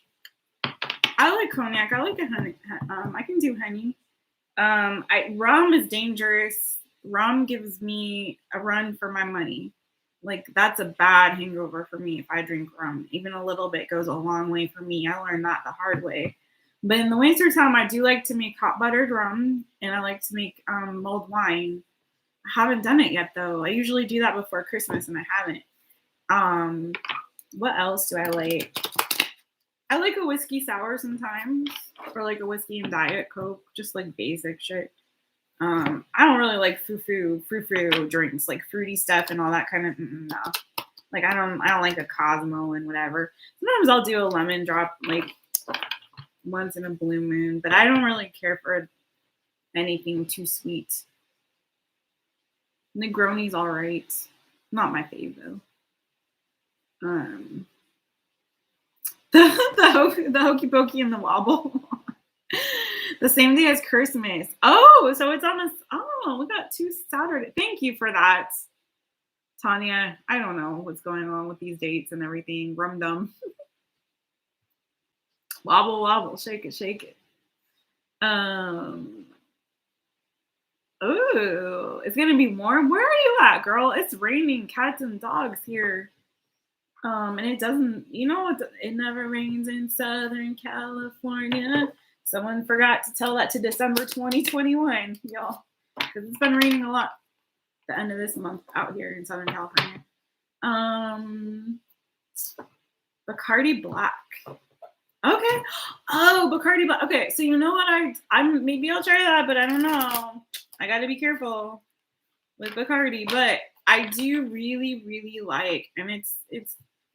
I'm so bougie with my beverages, y'all, but one of my favorites is Johnny Walker Blue. I like Johnny Walker Blue. That's my favorite of the Johnny Walkers. I will do that. Now, I like brandy. Brandy I could do because it's made from grapes, just like wine, and I like wine. I'm really dragging this out to get to Aquarius, aren't I? Bel Air Blue. Okay. See, I've never heard of these things, you guys. Is it like have to do with where you all are? Do we just not have these things out here? Or am I just like ignorant about my liquors? I don't know. I'm also not a heavy drinker, but also I haven't been out. Like, who's been out? I don't go out anymore to go to get drinks, but I should. I'm gonna expand my palette. Expand my liquor palette, y'all. A peppermint feather dust. Oh, a permanent feather duster. Oh, Tanya, with the callback, girl, with the callback. Yes, that was a good ass callback, Tanya. Oh my gosh, I'm so impressed by that one. It'll be warm where you are too. Okay, we're having like a cold snap with the rain out here, but maybe next week it'll be different. All right, let's finally get my Aquarius people done and did, and I can rest my voice for tomorrow. All right, just pouring water. My tea's long gone. All right.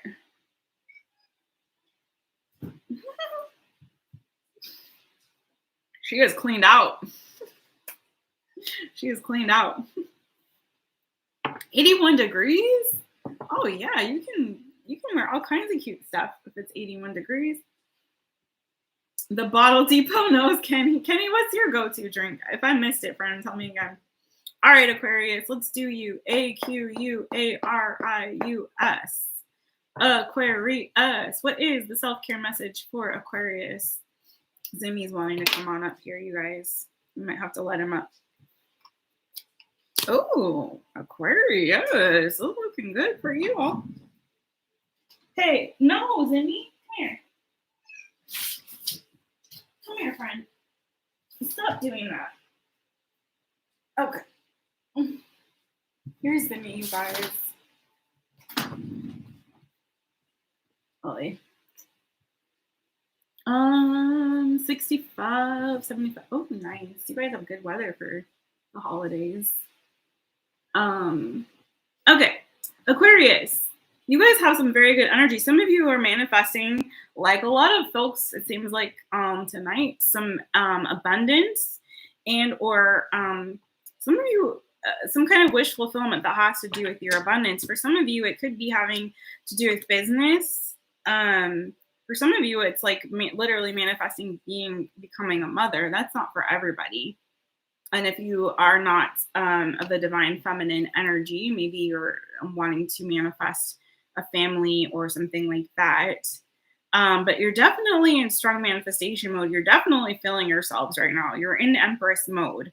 Male or female doesn't matter. It's just like this, again, this energy of abundance. And then underneath that, you have the Nine of Cups. So this is kind of like a wish fulfillment for you. And underneath that, Three of Pentacles. So I feel like, again, you guys are building toward some kind of a dream, goal, wish fulfillment, not only building toward it in the 3D, but also doing the work of the 5D to actually bring it to fruition. Underneath that Three of Pentacles, you have the Princess of Cups. You have Temperance. This is for some of you something that you've been very patiently waiting for a very long time. I think a lot of you have done some inner work to heal, to bring some balance to yourselves, maybe emotionally, or working on doing some inner work and some inner healing in this recently in this season, working on trying to get your joy back, getting your happiness back. And I just feel like there's reasons, like you're working toward having reason to celebrate when this thing comes to fruition that you're working on. Like your energy, just like Libra's, is like very good. I don't see, like it just looks like very, very good energy. You're in a very good positive space. I think you guys are doing self-care. Like you're already doing the work on yourself. But I think for most part, what I'm seeing very strongly, again, just to reiterate, is you working on both in the 3D and the 5D, manifesting some kind of abundance or wish fulfillment in this season. Okay. And it looks very positive. I think you guys are really nourishing and nurturing yourselves, especially emotionally. And it's like this wish fulfillment or this dream is very grounded. It's also a very grounded energy. There's a lot of earth energy around it. Empress, major arcana for one of the major arcana for Taurus. You also have a lot of water energy around you, Cancer, Pisces, Scorpio as well. Okay. And then just in general, we've got with this Three of Pentacles, more earth energy too. With the Temperance, you have Sagittarius energy as well. Okay. And the Moon card, that could be, for me as a reader, it's interchangeable with the water sign. So Cancer, Pisces, Scorpio again.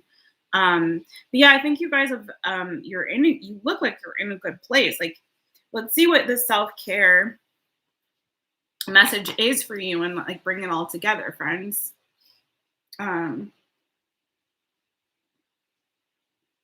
You want a third kid? Oh, okay.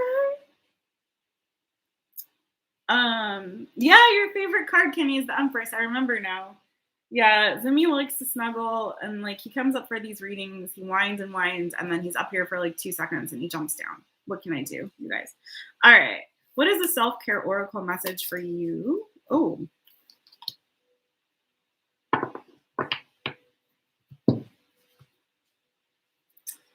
Okay, all this water energy, Spirit's also saying to hydrate. So way, way, way back at the beginning.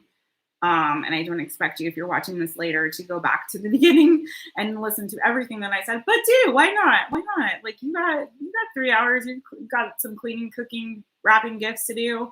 These were all good messages. I think that could apply to everyone universally, especially like all of your freaking placements. Watch them all. Why not? But I did talk about going back to the very basics when it comes to self-care, which is, people want to do all these extra things. Like I'm saying, connect with crystals. That's great. Massage, facials, whatever you guys think, sound healing, sound baths, whatever. All these things are amazing and awesome. But always, if things start feeling wonky or going wonky in your life, which it doesn't look like it is for you guys, okay? My Aquarius friends, but always go back to the basic things, before you start spending extravagant amounts of money on other things or even readings. Like if things are going awry, go back to the very basics of self-care, which is, are you getting enough rest? Are you getting proper rest? I'm going to talk to y'all like your kids for a second, just because we forget. I forget. I don't do these things sometimes. Sometimes we just don't, right? As an adult person, you do need 7 to 8 hours of sleep. You just do. Okay. I know some people will be like, well, I can exist on 4 or 5 or 3 hours of sleep. And it's like, well, maybe you can, but you're not functioning at your optimal levels. You're just not. Okay. It's just the facts. Okay. So 7 to 8 hours of sleep. Are you getting proper rest? And rest isn't just about the hours of sleep that you're getting. It's also just like, are you actually allowing yourself to rest, or you're just like going all the time, right? Rest. 2, are you getting proper nutrition? Are you nourishing yourself properly, and enough? And if you're not, are you taking supplements that can help supplement what you're not getting nutritionally, right? 2. 3, are you hydrating? Are you drinking enough water? Are you filling yourselves up with enough water that you need, right? Some schools of thought is drink the number of ounces of water per day that correspond or correlate with your weight. So if you weigh 120 pounds, you should drink 120 ounces of water each day. Okay, get it? Or 8 cups, whatever, 8 glasses. But that's actually a better way to do it, is ounces to weight. Okay, so water. And are you breathing? Are you getting enough breath? We sometimes are not aware of the fact that we hold our breath a lot. So just take a moment to mindfully breathe every day, So, are you getting enough exercise? Are you moving your body every day in some way, shape, or form? The basics. Because a lot of times, really, all the other things, the emotional upheaval or ups and downs or whatever else we're going through, sometimes it can all literally, you guys, just like tie right back to, are you doing those 5 things? And if you are, and things are still wonky, then maybe start to explore the other shit. You know what I'm saying? But that's not the card that came out for you, Aquarius. No sleep, Kenny. No sleep is bad. Oh, happy birthday to your oldest, Tanya. You guys are ghosts. No. Coffee does not count, you guys. It doesn't count. It's not proper nutrition. I'm not saying coffee's bad. Although, there's different schools of thought on that. Don't overindulge on the coffee. Blow out your adrenal glands, and that's terrible, and all those things. And also, coffee can dehydrate you, so make sure you're drinking water. Just like when you're drinking alcohol, I'll be the Debbie Downer for a second. I'll rain on y'all's parade over there talking about your brown liquor and shit. But good rule of thumb is like for every glass of liquor you drink a glass of water, right? So your body stays hydrated, so you don't dehydrate, which is one of the contributing factors to having a hangover, right? Same thing with coffee. For every glass of or cup of coffee or mug of coffee, whatever the fuck you drink, Starbucks, whatever you do. I don't really particularly care for Starbucks, but whatever. Like for everyone, drink a glass of water, right? So you stay hydrated, friends. You get it? Okay. So, but all of that being said, yes, girl, sit in the water like it's a drug. For real. Yeah, soda doesn't count either, you guys. Soda is not hydrating to your body. Don't do that to yourselves, friends. Don't be one of those people like, oh, I'm thirsty, so I'm going to get a Pepsi or a Coke or a Sprite or whatever the fuck. No, Dr. Pepper. I don't know. No, that's not hydrating. Okay, sugary beverage is not hydrating unless you're drinking like an electrolyte beverage. But even then, I try to do the sugar-free shit, But you know what I'm saying? All right, but all of that being said, that must have been for somebody. Some Aquarius out there needed to hear that. But it's not the card that came out for you. The card that came out for you is sex. Okay? So, I will say this, friends.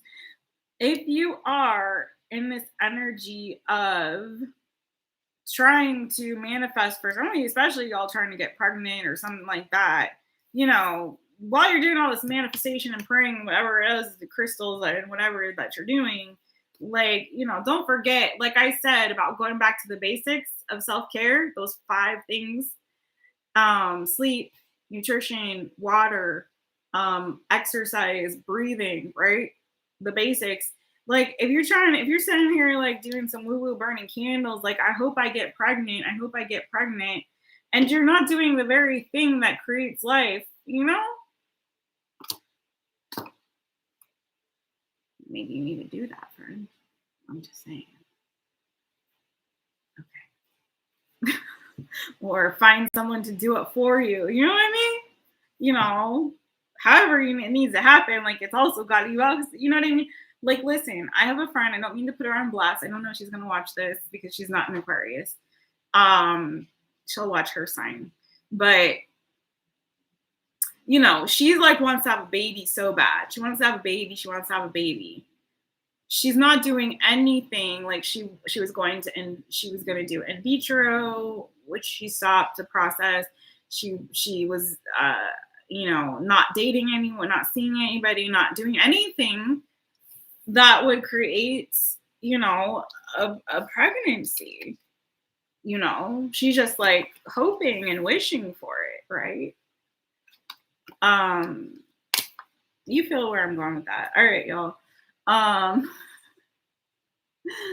But so you got to actually do something that's going to make the baby, whether that be going to a sperm bank or doing in vitro or going to the adoption center or you know, knocking the boots with the potential, you know, sperm donor or partner or whomever. But also, there's more to this card. Sex is self-care. So you guys, listen, while you're over here working and being busy, because some of y'all, I feel like some of you guys are putting a lot of energy into your work right now, maybe stacking your coins or building some kind of financial stability or abundance. Maybe you're so focused on the financial abundance aspects of things in your life or, you know, work. And it's like all work and no play makes Jack a dull boy. And do you know what happens in that movie, right? So I think some of you got some energy to burn in between the sheets, my friends. Let's get into it, okay? Card number 44, sex. Sex is self-care. But be careful, like we said, I'm not going to repeat myself like a freaking broken record throughout all these readings, but it's also a very powerful energetic exchange. Sex can also be used as a tool for manifestation. If you can harness that sexual energy correctly and properly, friends, you can manifest through the act of sex. It is very powerful energetic exchange. So I'm not saying just do it with everybody, especially if you're trying to bring life into the world. You know, be selective, be a little bit more, you know, care about hold yourself in higher regards than that, friends. You know what I mean? Don't be going through the gutter trying to find some rat to fuck, you know. You must be married. I feel you on that, girl. If you get pregnant, you must be married. Yes, it'll be immaculate conception up in here too. But, you know, I still need to find a feather duster. Are you in Louisville, Kentucky, Lenidra? Kenny, poor Kenny. Middle name Jack. Kenny Jack Little. Oh, that's kind of a cool name, actually, Kenny. Okay, let me read this for my Aquarius people. Okay, so card number 44, sex, Aquarius. Sorry about that. These folks are cracking me up in this chat. They're having so much fun. You should join us sometime on the live every Thursday. I'm just saying. Okay. The mantra is, I am experiencing the cosmic orgasm. What? Listen, look at the cards I'm looking at, y'all. Does that not look like a cosmic orgasm to you? It does to me. That looks like a cosmic orgasm to me. What? In the butt? I'm just saying. There is a deep well of joy, bliss, and healing available to us through sex when it is treated as a sacred experience of divine union. To achieve the deeper states of pleasure and connection, we must have an open heart and body, trust, and be able to hold the frequency of pure essence. Right? Right. Tune into your body's innate wisdom, my Aquarius friends, and all my friends in the chat there. To uncover what kind of sexual experience or lover you would like to call in. Through this reflection, acknowledge your sexual history and be honest with yourself about any limiting beliefs. blocks, or trauma you need to work through. If there is a lot to unpack here, you may need to seek the support of a professional. That's very serious. Like, some people do have a lot of hangups and trauma and blockages when it comes to sex. And what did I say earlier? I don't know if you were watching. If you weren't watching, I'll reiterate for anyone watching back who's Aquarius. But we tend to hold a lot of our emotional trauma in our groin area.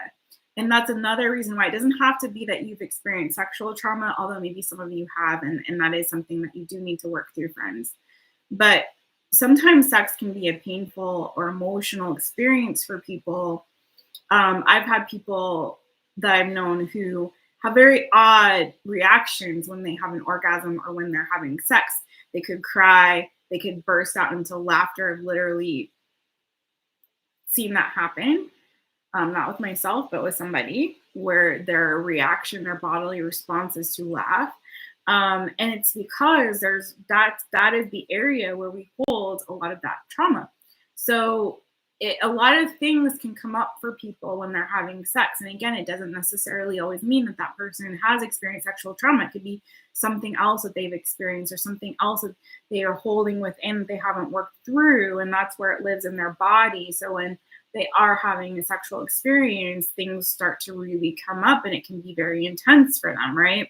So it's important sometimes that, that's how sex can be a therapeutic tool if you understand that and you know how to, again, transmute that and use that as that healing experience with a partner that you feel comfortable and safe with, that you can share and express this with, and let them know ahead of time, hey, listen, these things may come up for me. It can be very emotional. I may laugh. It's not you. Don't take it personally. I'm not laughing at you. Or, hey, I may start crying. It's not you. It's not personal. It's just like, this is what happens with me.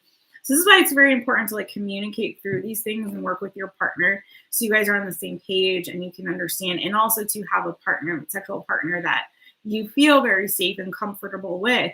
This is why I like when people say to wait for sex and things like that. It's not because people don't want you to have fun or enjoy yourself or have a good time. I think everyone should be experiencing their sexual selves, but it's because